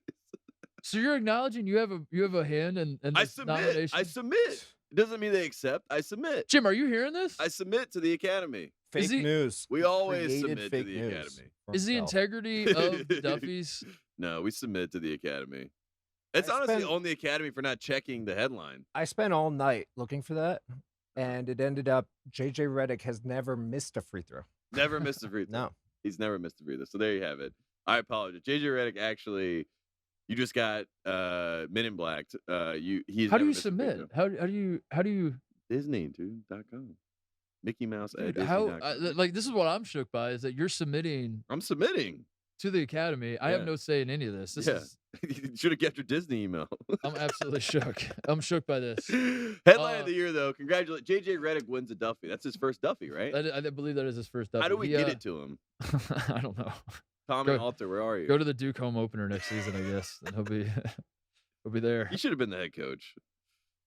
Oh, that was a good one. JJ should have been named Yeah, head coach That's continued the podcast. exactly. Yeah, Exactly. Tommy Alter on Tommy staff. is on staff. Yes, he's Dude. the bad guy. That'd be great. Genius. Man, that was a great headline of the year. That one really got me. Now we're getting into our 4. These are like, at the end of the Oscars, these are your biggest awards. Yep. Everyone's getting crazy right now. They're losing their minds as they think about this. Our first one is Coach of the Year, something that we take very seriously on Titus and Tate. And the Academy, of course, takes very seriously. So here we go. Nominees for Coach of the Year. First up, Arizona head coach in his first year, Tommy Lloyd. The man who swept like all the Coach of the Year awards. Yes, basically the one that The you consensus. and I, we said he was the coach Yes, of the year. So yes. Tommy Lloyd is there. So there You you have go. to think he's the heavy favorite. For this. I would assume he's the heavy favorite. Next nominee, Coach Hubert Davis of your North Carolina Tar Heels finishes number 2 A man who in the AP poll at the end of the year. oh no, hang on a second. Is this Coach of the Year? Or is this Coach of the last like few weeks? Coach What of I the wanna last ask 6 the- weeks. What I want to ask the Coach of Academy. the last, what does it really matter? Last 6 weeks. Stretch run, baby. Next nominee, Coach Bill Self of your Kansas Jayhawks. Kansas National- Coach K. Coach K, our favorite coach. Our favorite Coach K. Coach K himself, Bill Coach Self. KU, Bill Self. Speaking of Coach K, Coach of the Year nominee, Coach K. Now, which one is this? Yeah, this is I'm Mike confused. Krzyzewski. Kevin This- Keats? This is not Kevin Keats. He is not nominated, but the old Coach K, as I should say. Next nominee, Jay Wright of your Villanova Wildcats. Takes them back to the Final Four, of course. Great year. Ed Cooley. Yep. The luckiest man alive and also one of our favorite coaches there for Providence. Had a great year. Gerald Gillian, which is a shocker. Chicago State head coach, Yeah. who won 7 games this year, which is as many games as Chicago State has won the last 3 seasons combined. Also, Tate, and we need to acknowledge He's doing this. Hersey Miller math over there. I like what he's got going. We also need to acknowledge that he raised the Chicago State team GPA from 2.1 to 3.1. Wow. These are not athlete students we're talking about here, Tate. These are student athletes, and I think that Coach Gillian has these guys prepared for the game that matters most, the game of life. And for that reason, I have to believe the Academy threw him in there. I would have nominated some other people if I would have known about this submission process, but Hey, it was only for a few. I had to sit in for headline of the year. Our final nominee for Coach of the Year, Coach Rick Pitino. Iona wins their conference by 3 games. You reminded me of this. Over Rick Pitino Iona did beat St. Mary's by 3 games in the MAC. Yeah. And they St. Mary's. Peter's. I'm sorry, St. Peter's. Also swept St. Peter's 2-0 against St. Peter's. So in a lot of ways, you could argue that Rick Pitino Was also really went to Shaheen the Elite Holloway. Eight. Yeah, he also went to the Elite Eight Yeah. this year. he would have gone to the Final Four. He would have maybe gone to the Final Four because if he would have played St. Peter's in the Elite Eight, he would have definitely beat St. Peter's as well. So, shout out to Rick Pitino. There you have it. Rick Pitino, Coach of the Year, and the Duffy goes to. Oof. Makes sense to me. Coach Bill Self, aka Coach K. Coach KU. Coach K wins the Yeah, Coach of the Year. National champion. I mean, what else can you say about Bill Self other than he sent a major message to the haters? And I think the whole wagons quote was really load the wagons really was the mantra of this man, and he lived it. And, I he think does it again. I'm gonna guess where the Academy was going with this one, which is that Bill Self won the national championship, and if you want to win Coach of the Year, you should just simply win the national championship. Yes. I think that's really it. I think if you win the national championship, you should be the Coach of the Year. Yeah, because think about last year when Scott Drew won the national championship. We were like, Scott Drew, good coach, also Yes. maybe the best coach in college basketball. And then what happened to the Duffys? Mick Cronin won. True. Wait. Wait. Whoa. No, I like this pick because if Hubert Davis wanted to win Coach of the Year Duffy, he should have simply won the national championship. And the Next same is year. true of Tommy Lloyd. Maybe don't choke in the NCAA tournament, Tommy. Maybe try that next year if you want to win the Duffy. Yeah. I don't know. That's an idea. I don't think I saw Bill Self win a Coach of the Year award, by the way. So I hope that Coach Self, is excited about his Duffy award. He Very did good.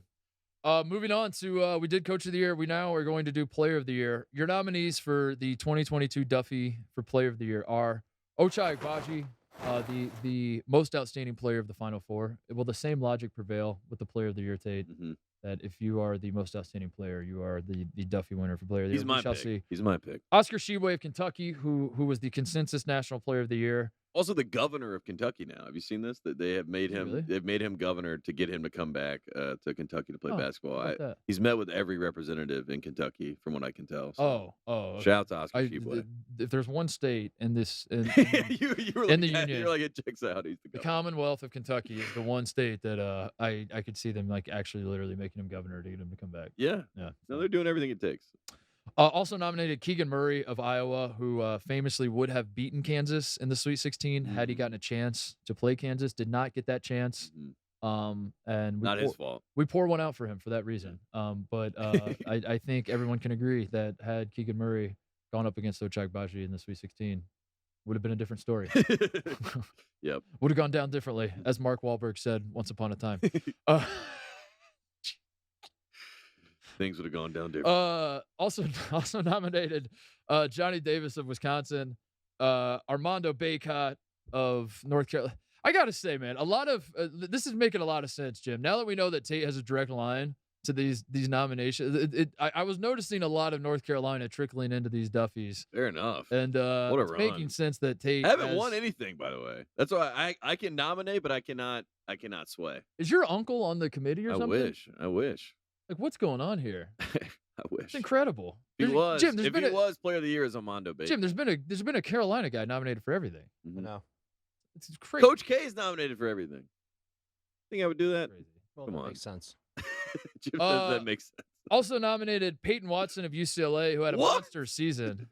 Had an absolute monster season for the Bruins. The first five-star to commit on this program. Led the Bruins to a Sweet 16 berth.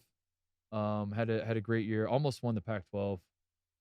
Arizona ended up winning it, but Peyton Watson did all he could. Had a great season for them. And then, of course, the heavy favorite, the overtime elite finals MVP, Ausar Thompson, I believe is how you pronounce his name. Who could forget him? That he had an absolute monster year. And he was the MVP of overtime elite. I don't know. The finals MVP of the overtime. Finals. The overtime elite league had the two teams that played were the overtime elite and like team elite overtime. Okay. Nice. And then Ausar Thompson was the finals MVP, and he has been nominated for Player of the Year, I believe, because he's a lottery pick, I assume, right? Yeah, overtime elite has ruined college basketball and overtaken college basketball. Yep. So I think that's how bigger than college basketball. He made his way onto this list is for that. So your Player of the Year. I think it's Agbaji. Give me Agbaji. Come on. And the Duffy goes Peyton Watson. How about that? You're laughing? Dude, I'm not laughing. This is not funny. This is sick. This is not funny. This is sick. Peyton Watson is, as you lottery said, pick.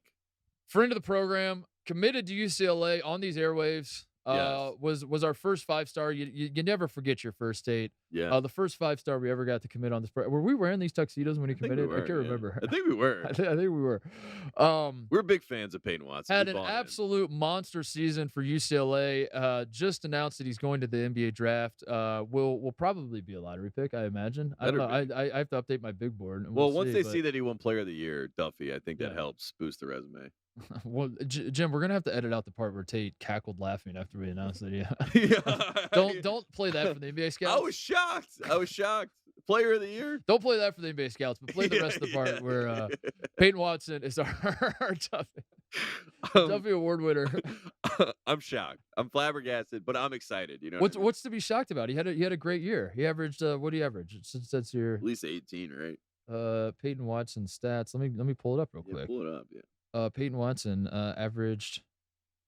We don't need to talk about his stats. No, you know what? I'm going to exit out of that. Numbers. It's not about the stats. It's the eye test. We said this earlier. It's the eye test wins. Impact. The math, the stat nerds lost this year. The quad one guys lost, and the eye test wins out. And anyone with two eyes and a functioning brain will tell you that Peyton Watson is your Player of the Year. So and Peyton Watson has a little bit of him in him. You know what I mean? A little bit of him. And I think, you unleash that him. Whew, whew. You wait and see. I love that. Peyton Watson, Player of the Year. Next category, Image Makeover of the Year. This is one of my favorite categories every single year. And your nominees are, number 1, college basketball. Pretty big image makeover. Had 2 games over 17 million viewers in the Final Four. Up 4% from last year, the national championship game. These are all the numbers that everyone has been yelling at me about the TV. Because we all care about ratings, right? You got to say that. But no, if you care about ratings, it's the only people that are allowed to care about ratings are NBA fans when you point out that their ratings are dog shit. And then they're allowed to say, now hang on a second, what about the illegal streams in China? And you're like, great point. Yeah. Didn't think about that. What about the engagement number? Because we had 5 billion engagement. I have a friend in Vietnam who watches every single game. Are you factoring that into the... My cousin's in the Philippines and they can't watch the normal stream, but there's millions of them watching. Yes. but I FaceTime him. I use my phone to And show I start telling the FaceTime. people. I live in Boston, and I will play the game on my TV, and then I FaCetime my cousin in the So Philippines. really, we're and hurting he the watch- street. We're Yeah, hurting yeah. the numbers. You know what I mean? So really, it's much, much higher. But anyone else brings up ratings, Yeah. it's a political thing, and, Yeah. and stick to sports, please. College basketball. Sticking to sports. What a great sport. Anyway. One of the best. Another image makeover, Memphis to Memphis State. This is something that happened during the Oh, season. yeah, that's Penny right. Hardaway famously, of course, played for Memphis State, decided to bring back the throwback jerseys, and they were a different team. And honestly, Decided to bring back the cheating, frankly. Bring back the violations. Bring back the NCAA snooping around and dropping the hammer on the. Nostalgia. Yeah, that was a Ooh. great time. Yeah. Good shout out to Memphis State. Next nominee, Coach K for Image Makeover of the Year. I got So, nothing. would you believe this? This is Yeah. crazy. You're not going to believe this, but I did a little research before the show. Uh-huh. There are people that hate this man coming into the season, and I think Coach K over the course of this season taking a large section of college basketball fans that frankly just simply did not like the man, You know, like and winning them over by just being classy, by just exuding doing it the right way Yeah. every step of this season. Mhm.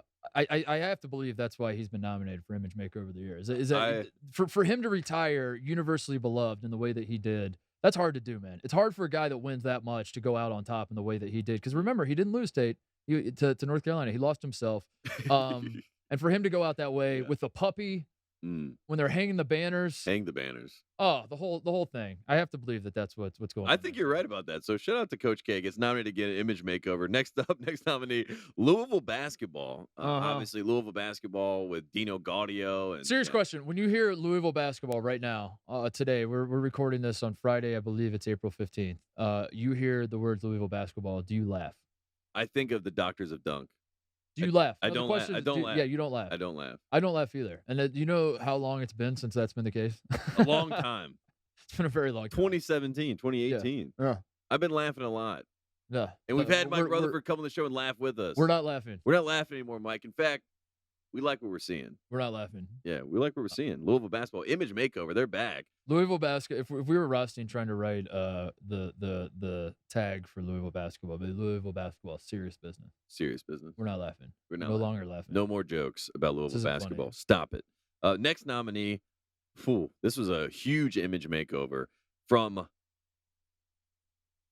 Paolo Banchero to Paolo Banchero. Okay. Say that again. From Paolo Banchero to Paolo Banchero. Paulo. So you're saying the nominee is that Paulo Paulo Banchero Banchero became Paolo Banchero. Okay. Okay. So that is the Image Makeover. Nothing really happened other than him losing 10 pounds Do a you game. think the Cramps? That's what was happening. Was he was shedding his old identity? Yes. And he was going through like this molting phase where he had to shed Paulo Banchero to become Paolo Banchero. It's kind of like what you do when you go to Duke. You see a guy, like when you look at Shane Battier before he went to Duke, you're like, this normal looking dude. You see him at Duke, he has like veins popping out of his He head. was Shani Battier. Yeah. Yes. And then he had to do. Trevon Duval. And they were like, it's Shane Battier, actually. Yeah. Well, there you go. That's good Image Makeover. Next nominee, Mike Bray, Mm. the Notre Dame Fighting Irish. Yep. Sean Miller back to Xavier, obviously, so got a nice little bump there. Brady Manick, who really leaned into being Prairie Bird and basically became my version of Larry Bird, my favorite version of Larry Bird that I got Grew to out watch the and witness. beard, grew out the hair. Oh, great! Did the Yeah. shot in the truck, like just like Larry Bird, the Jeep or whatever. Remy Martin is the next nominee for Image Makeover, and finally, Great nominee, by the way. If I can stop you, Remy Martin. That he was another guy that when you said Remy Martin, I laughed. yes. I laughed because he was always every single year in college basketball. Remy Martin was like preseason All-American, preseason this, preseason that, and it was funny to me because he was never postseason anything. And now we're in a position where Remy Martin is postseason national champion. Yeah, And suck at haters. So in pride. that's a big image makeover, I'd say. Absolutely. And now I've seen people have him listed on draft boards and stuff. Whoa. So Remy Martin, huge Image Makeover. And finally, our last nominee for Image Makeover of the year, the Big 12, who Ooh. obviously was crushed, as we said at the start of the year, Yep.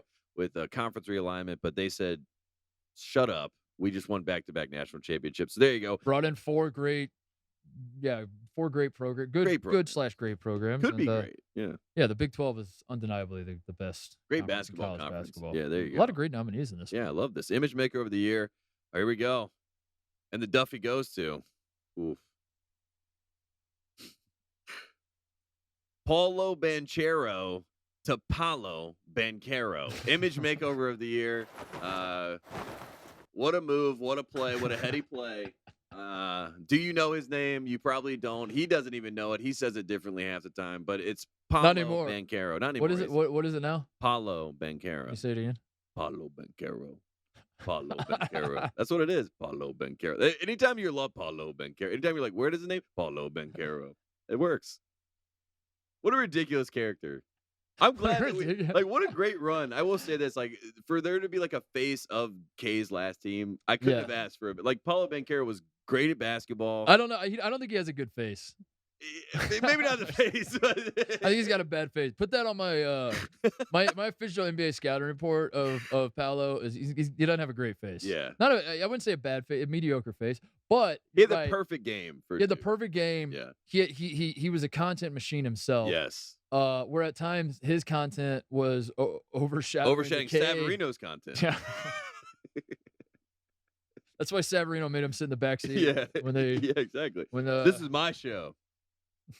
as you do, when you and your buddy are going out on the town, you tell your buddy to sit in the back seat and I'll drive and drive Miss Daisy. That's how it is. But yeah, he was a content machine all the way up into the national championship game when he saved the ball underneath his own basket, and he made boneheaded play after boneheaded play, but he was also incredible. And when he could hit threes, he was like by far the best player on the court. Yeah. And do you think there's still a chance he goes number 1? Of course there is. Yeah. That's what I think. It depends on who shows up in the workouts, dude. If he's hitting jump shots, exactly. I think there's still a chance he goes number 1, and that will be K's national championship. That's the last thing he has. Just when you think we're done with K, he's at the draft. Yeah, he's there at the draft. Amazing. Yeah. Oh, man. I like that. Good image makeover. Banchero. What a name. Paulo. All right.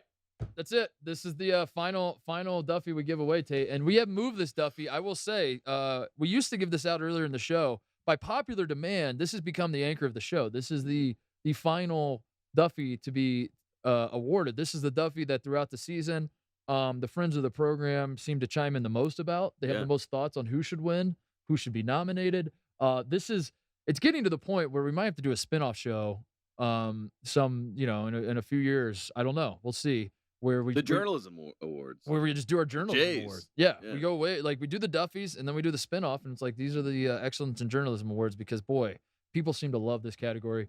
Here are your nominees for the 2022 Duffy for excellence in journalism. Tate. Oof. First off, we have Tate Frazier scooping the Coach K farewell tour. Let's go. Did you scoop the Coach tour?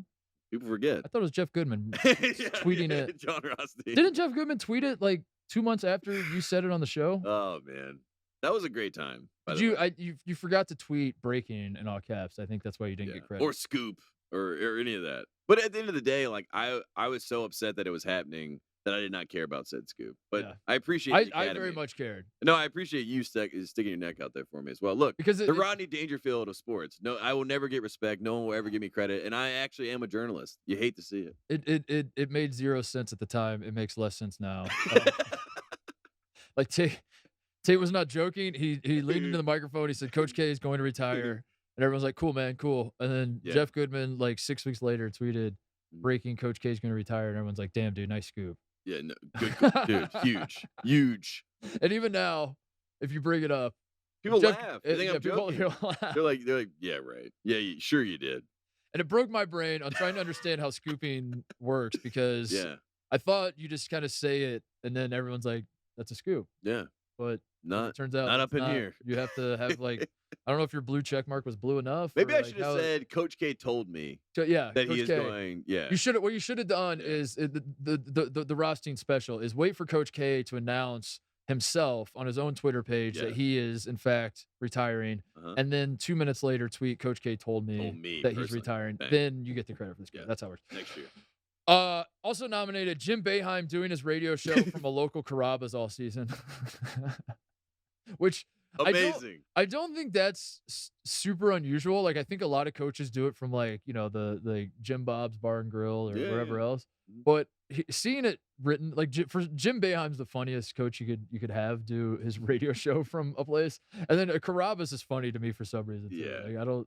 That's one of those ones. If you don't find that funny and you need it explained to you, I can't help you. I can't help you because you just don't get it. You don't know Jim Boeheim enough. You don't know Carrabba. Like, it's a whole thing. Jim Boeheim. He explained analytics why they were bad for basketball in a Carrabba's, non-ironically. Like, I watched the clip and I was like, this is like, can I watch this on loop for the rest of my life? Yeah, you also had Coach K call in as Mike from Durham before they played each other. And you hear a waiter say, like, a little Parmesan? Would you like a little Parmesan? And he's like, get away. Get away. I'm trying to break down analytics here. God, excellence in journalism. Also nominated ESPN's coverage of Coach K's final game in Cameron Indoor Stadium, just the entire day, Tate. That should win. That's got to be the heavy favorite, right? That has to win. If not you breaking the Coach K farewell. I don't even want to win. That should win. I don't want the Duffy because that should win. That was the best. Having Kansas versus Texas run over and cut into the broadcast. Man, that was such a funny night. Like, that was like probably my favorite comic special in 5 years. Honestly, like, I haven't seen a stand-up special. They also went away. Never forget that Coach K comes out to give a speech, and as he's telling everyone, "Shut up," and unacceptable, whatever. ESPN wipes the bottom line. They get rid of the bottom line. They get rid of like any other graphic. They do not want any distractions. No, they went full Tiger Woods 2009. Yeah. Like that's exactly what they did. They're like, take everything off the screen. Everything, nothing else in the world matters. Yeah, this is the only thing that matters. Of course. It was on Big Boy ESPN. This was not on ESPNU or ESPN News. This was on the decision. Even had the bottom line. They're like, get this out of here. We need all of K.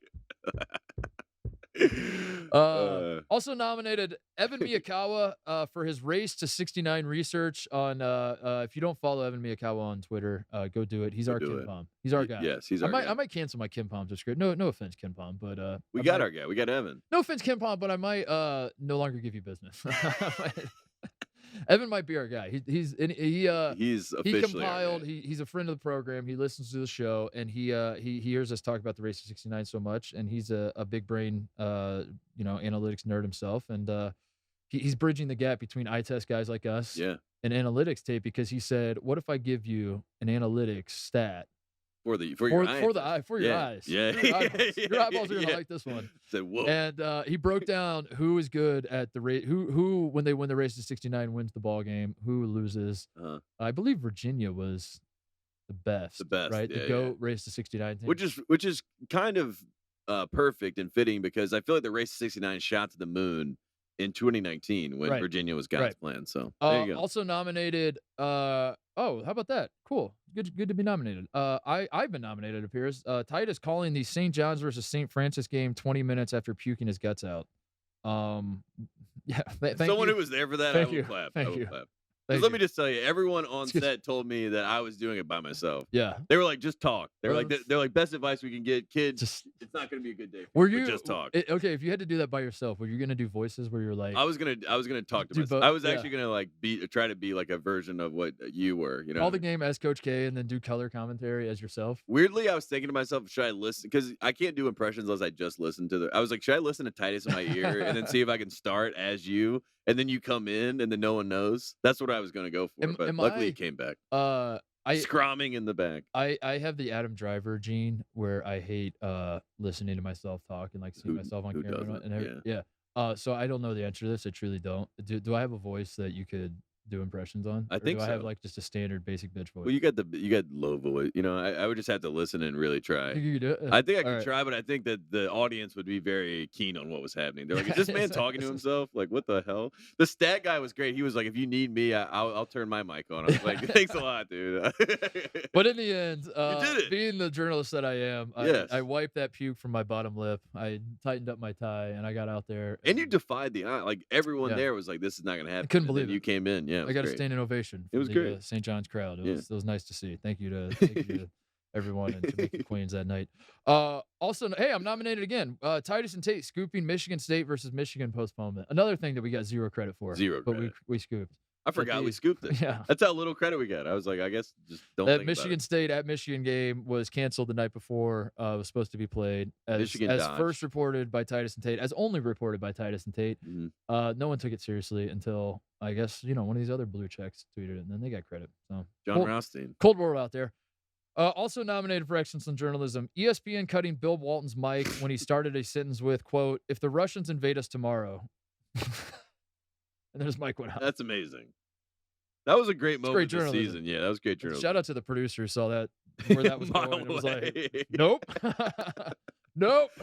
Yes. Dave Pash just turned his mic off. Nope, hit that button. Also nominated for excellence in journalism, Jake Marsh. How about Shout out that? to Jake Marsh. We love Jake. Jake Marsh's redemption bracket, where after the Jake Marsh, his initial bracket that he filled out for the NCAA tournament was such a disaster that after the Sweet 16 was set, he decided to fill out another bracket, Tate. A Sweet 16. A Sweet 16 bracket, redemption bracket, as he called it. In his redemption bracket, he had Gonzaga winning the national championship. The very first game that tipped off of the Sweet 16 was Gonzaga-Arkansas. And so all arc, no bite. there was all arc, no bite. Mm-hmm. His redemption bracket was scrapped after one game. And then did he do a final? We were at the point where we were like, we want Jake to just do it at every round. Yeah, we were at the bar the night before the title game. We're like, you got to tweet out on Monday. Redemption bracket 7.0. I'm picking Kansas over North Carolina. Kansas over Carolina. Yeah. And we did tell him, he was like, I'm did. going to take Kansas. So, I mean, I was like, at that time, I was like, that'll be great, But he was right, Jake. Congrats. Also now, how about that? Nominated again, Titus and Tate in a Ty Verdes music video. I'm not sure I almost forgot that happened too. That was hilarious. Not sure that constitutes journalism, but shout out to Mike Buckland for making that possible. In the middle of March Madness, we stepped away for the kids, Tate. We did it for the kids. We had these on, yeah, that's the last time I had this. But we do it for the kids, and we understand that Ty Verdes is an absolute star and huge.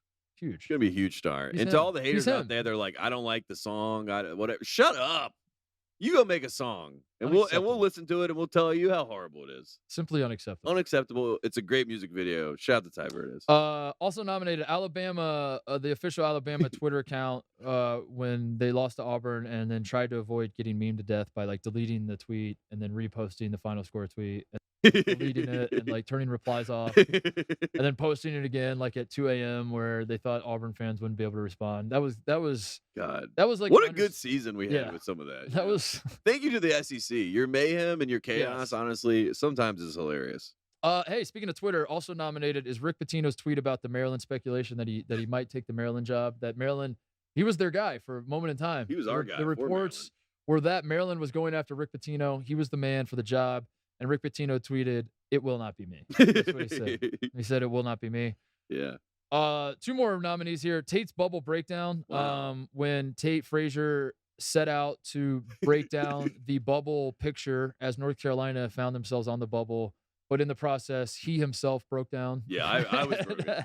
I realized that the bubble is the worst place in sports. That's what I realized. And in the end, you were vindicated. So that was great journalism by you, explaining why the bubble was insane. Yes. A lot of people did not understand where you were coming from in that moment. But what did it all come from? We see it now. What did it all come from? The ACC update, and Carolina was only at most 2 games back of Duke, at worst. Not as far back as you think. Exactly. Yeah. That's all. Not as far back. That's all it was. And finally, our last nominee for excellence in journalism is Coach K ending the speculation once and for all that he might come back. This was after the season, after losing to North Carolina, after Jay Williams goes on ESPN and says, I think Coach K might come back. And there was a lot of speculation. Is Coach K going to come back? Coach K puts to rest the rumors by telling Sean Farnham on a radio show that he is done as Duke's coach. And he did this while wearing a Duke basketball polo, sitting in the Duke head coaching office with the Duke logo behind him. He was sitting in the exact chair, and he said, I'm done as Duke's coach, which was just the funniest visual I think I've ever seen. What coach has actively been in the head coach's office saying, I am not the head coach anymore? What king is wearing a crown, sitting on a throne, looking over his people and says, I am not your king? Mm-hmm. Everyone's like, I don't know. So you're going to get up from if it looks like a duck and it acts like a duck. I have retired as king, but I will also stay on this throne and wear this crown. And I have the inside scoop. So Coach K, his office, for the people that don't know, is on the 6th floor, and he is keeping the 6th floor to himself. So, I mean, and people get mad when I call him the devil and stuff. I mean, I don't know. I think the devil would be on the 6th floor by himself. I mean, I don't know. That sounds a lot like the devil to me. But yeah, He's Coach K's, keeping his office that's what they're saying. Yeah. for what? To have his puppy run around? Yeah, he's running Told the Sean show. Farnham he's done. Yeah, well, He has has to be done. yeah, we'll see about that. Those We'll are your see about that. nominees. Excellence in journalism. The final Duffy to give out, Tate. I'm nervous. Are you nervous for yourself? Or are you Yeah. nervous for the I have nominees? two Do you I have feel? two Have you ever nominations. won? I Never. can't remember. Have you ever? I don't think I've ever won either. Let me go through. You've never the- won. I You have the never old won. Duffy. I have the old Duffy list in front of me. We I have don't think we've ever won. Ted Valentine won. Mark Schlabach won the initial excellence in journalism. It says here.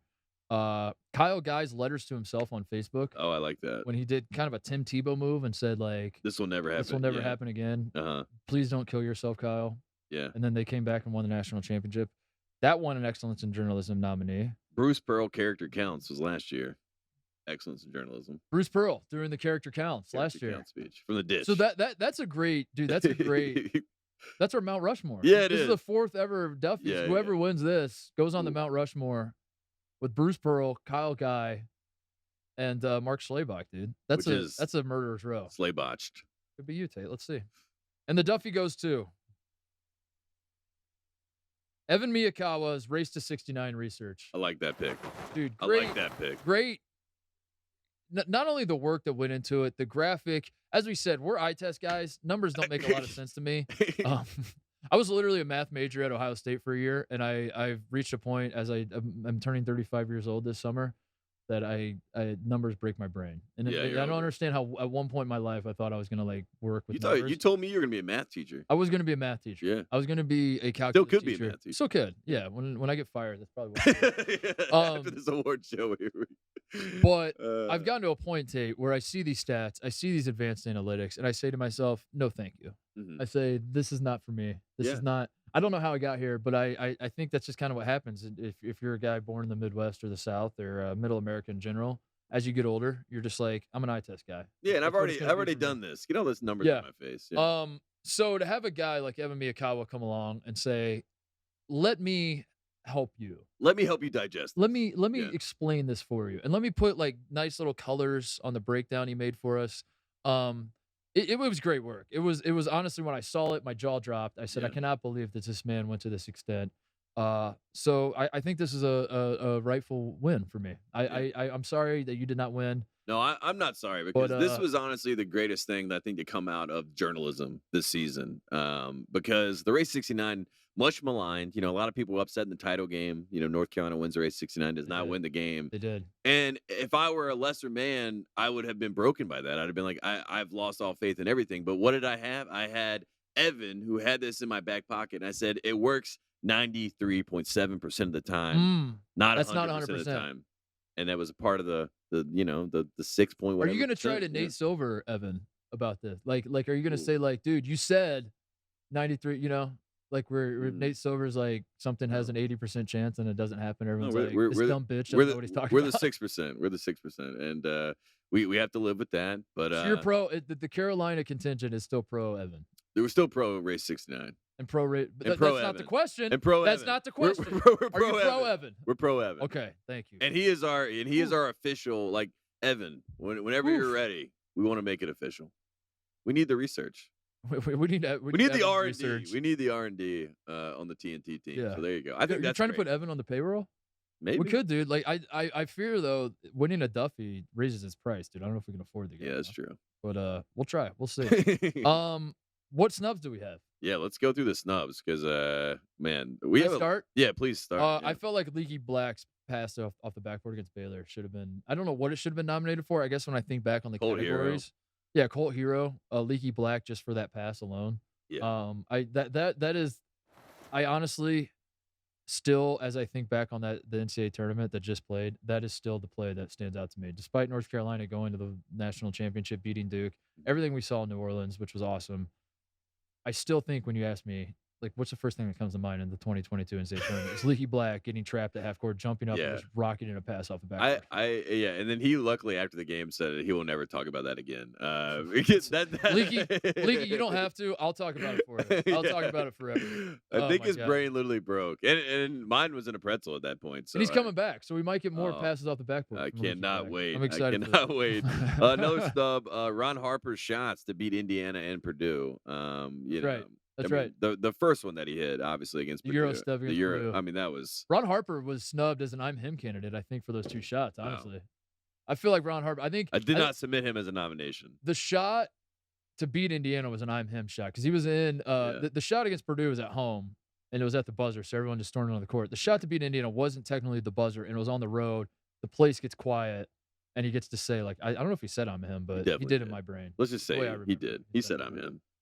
Jamal Shedd literally picked up trash when Alabama beat Houston earlier in the year. Yeah. And then his teammates and coaches and whatever else, like someone knocked over a trash can and then Jamal Shedd was like picking up the trash and putting it back in. And then Jamal Shedd became an NCAA tournament darling for the Houston Cougars. I felt like we should have acknowledged him at some point. It's starting to, I feel like there might be some anti-Houston bias on this. And I'm over with all this. And I'm over it. I don't know where this came from. I don't know how this has infiltrated the Duffys. I just don't like it. I don't like it. I'm going to say this right now. Houston's going to win in Houston next year. There you go. There you go. Frauds. That's a big one. Yeah. Another snub. Academy of the Art University beat UC Davis by 19. We were fascinated with Academy of Art University. Yeah. No mentions on the Duffys this year. That's still fascinated. But yeah, shout out to them. That was a nice snub. I felt like Excellence in Journalism snub was the CBS producer who should have been nominated for the interview with Coach K during the tournament where he said we only hang national championship banners. Yeah. And then it cut straight to the 1,000 win banner. All of K's like vanity banners, with the banners behind that said we were ranked number 1 in the final AP poll, but we didn't win the national title. Yeah, the CBS producer who made that happen went to Carolina. It was you. It was you all along. You did this. That guy deserved to be nominated. Yeah, or gal. That guy or gal deserved to be nominated for. If you are that person that did that, please come to us. Call 1-800-TIPS. Because you are him or her, and we want you to have it on the show. Should have been an I'm him candidate. I'm him. Next up, Hami Hawkes' ankles. That's right. That was a huge story. That's right. Love when he played against USC and he had no ankles. And Mick Cronin basically said like he will never have ankles. Yeah. He was like he'll just have to figure it out. He doesn't need ankles. We were like, what? Yeah, we were watching the game. We're like, Mick, you have the future Duffy winner for Player of the Year and Peyton Watson on the bench. Like, are you gonna throw him in for Hami? And Mick was like, no. It must have been why Mick didn't repeat as Coach of the Year for the Duffys. Because he didn't see his Player of the Year.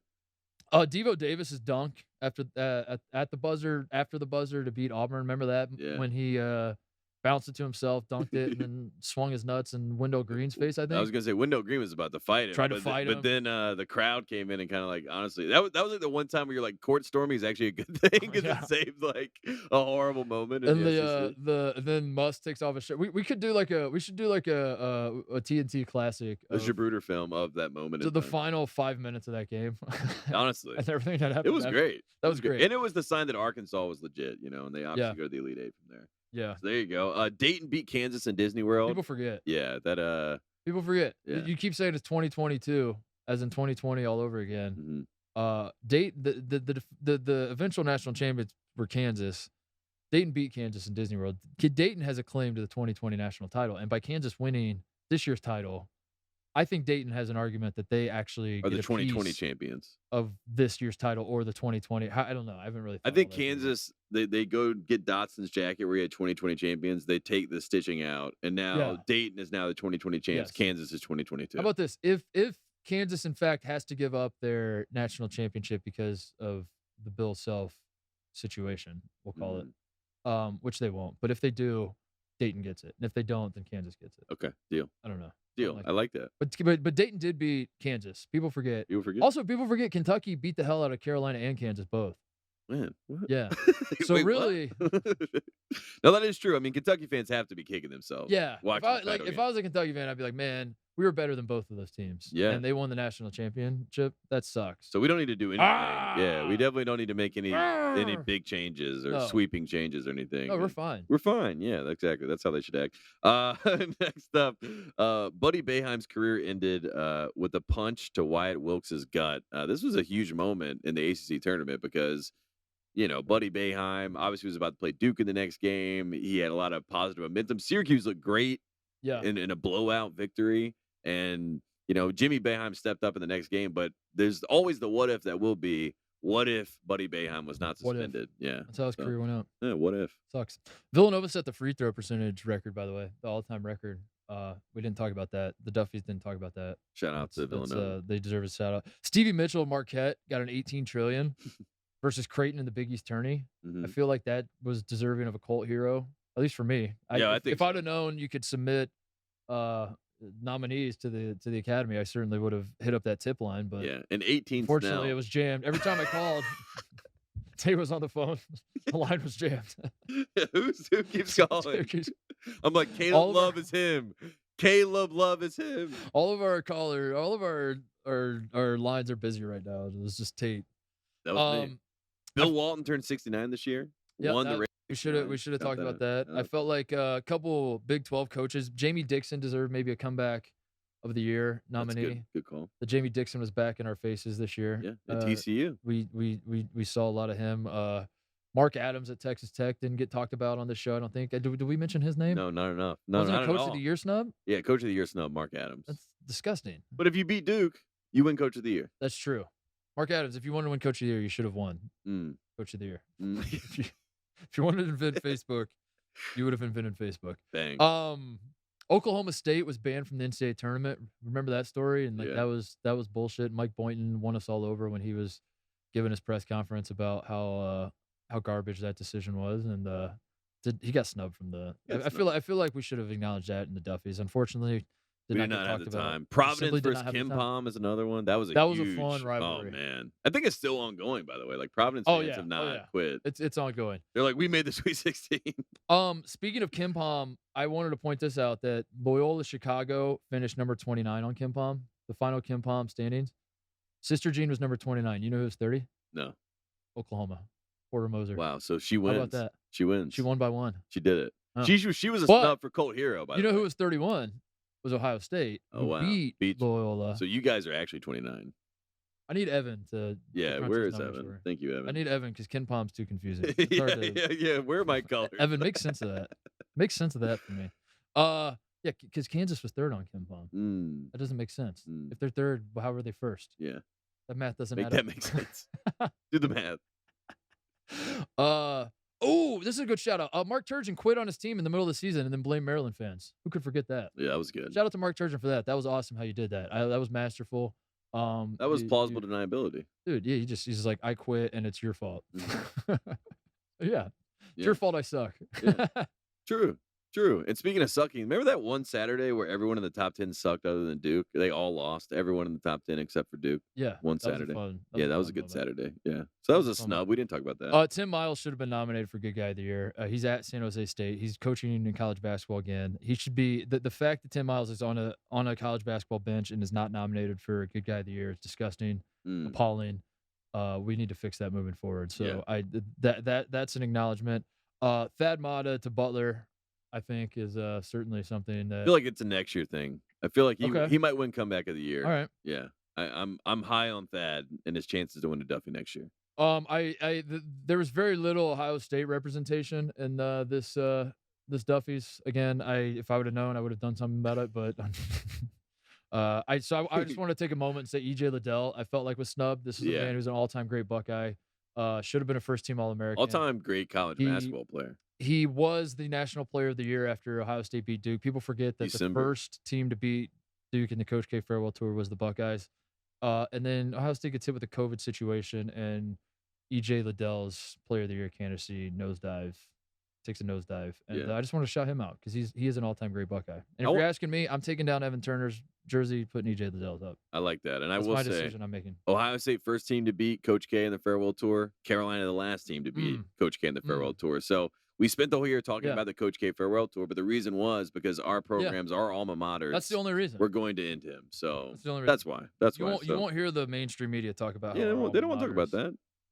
Speaking beat. of snubs and things you don't want to talk about anymore that the media loved at the start of the year, Walker Kessler and his redemption tour against North Carolina.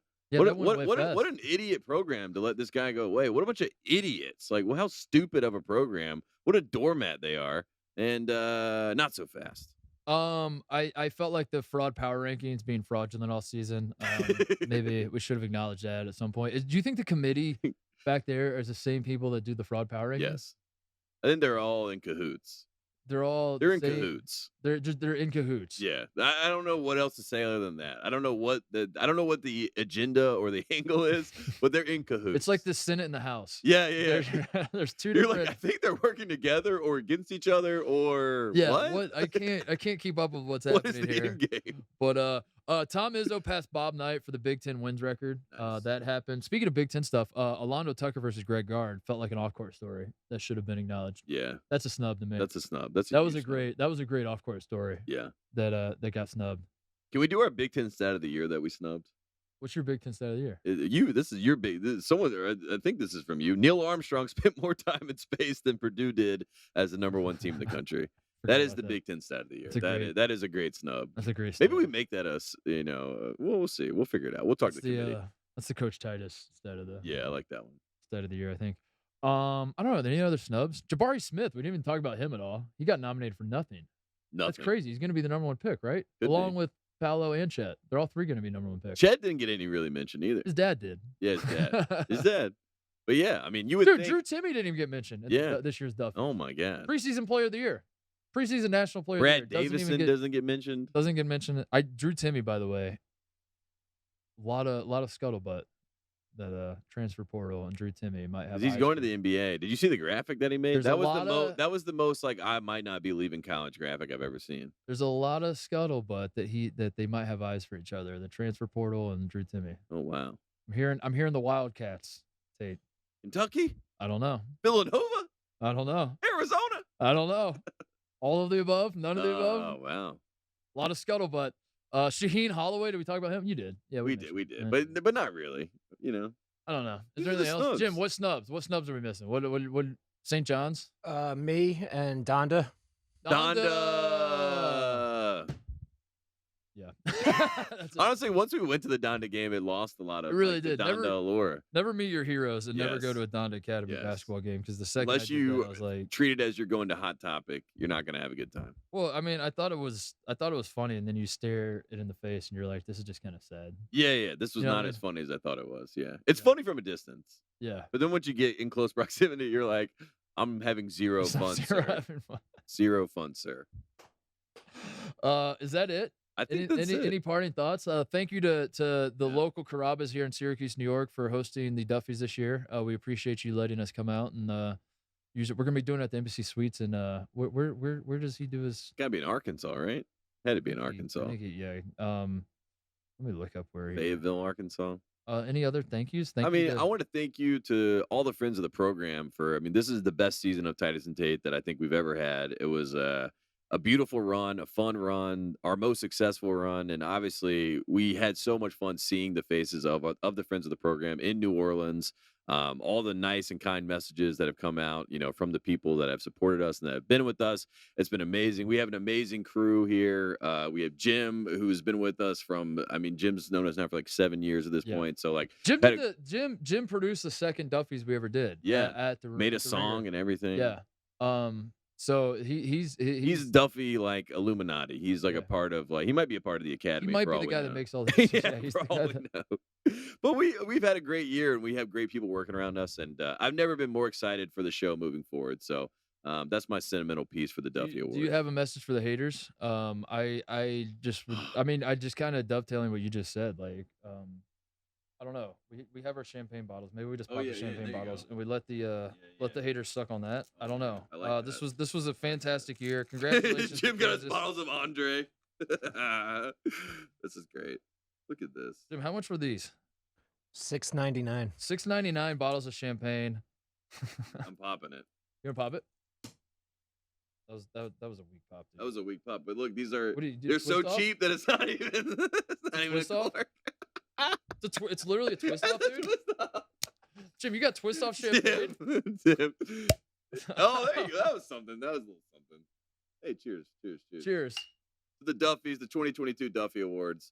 We love you. We appreciate you. Friends of the program. You're the best. And we'll see you next year. See you guys. The 2023 Duffy Awards.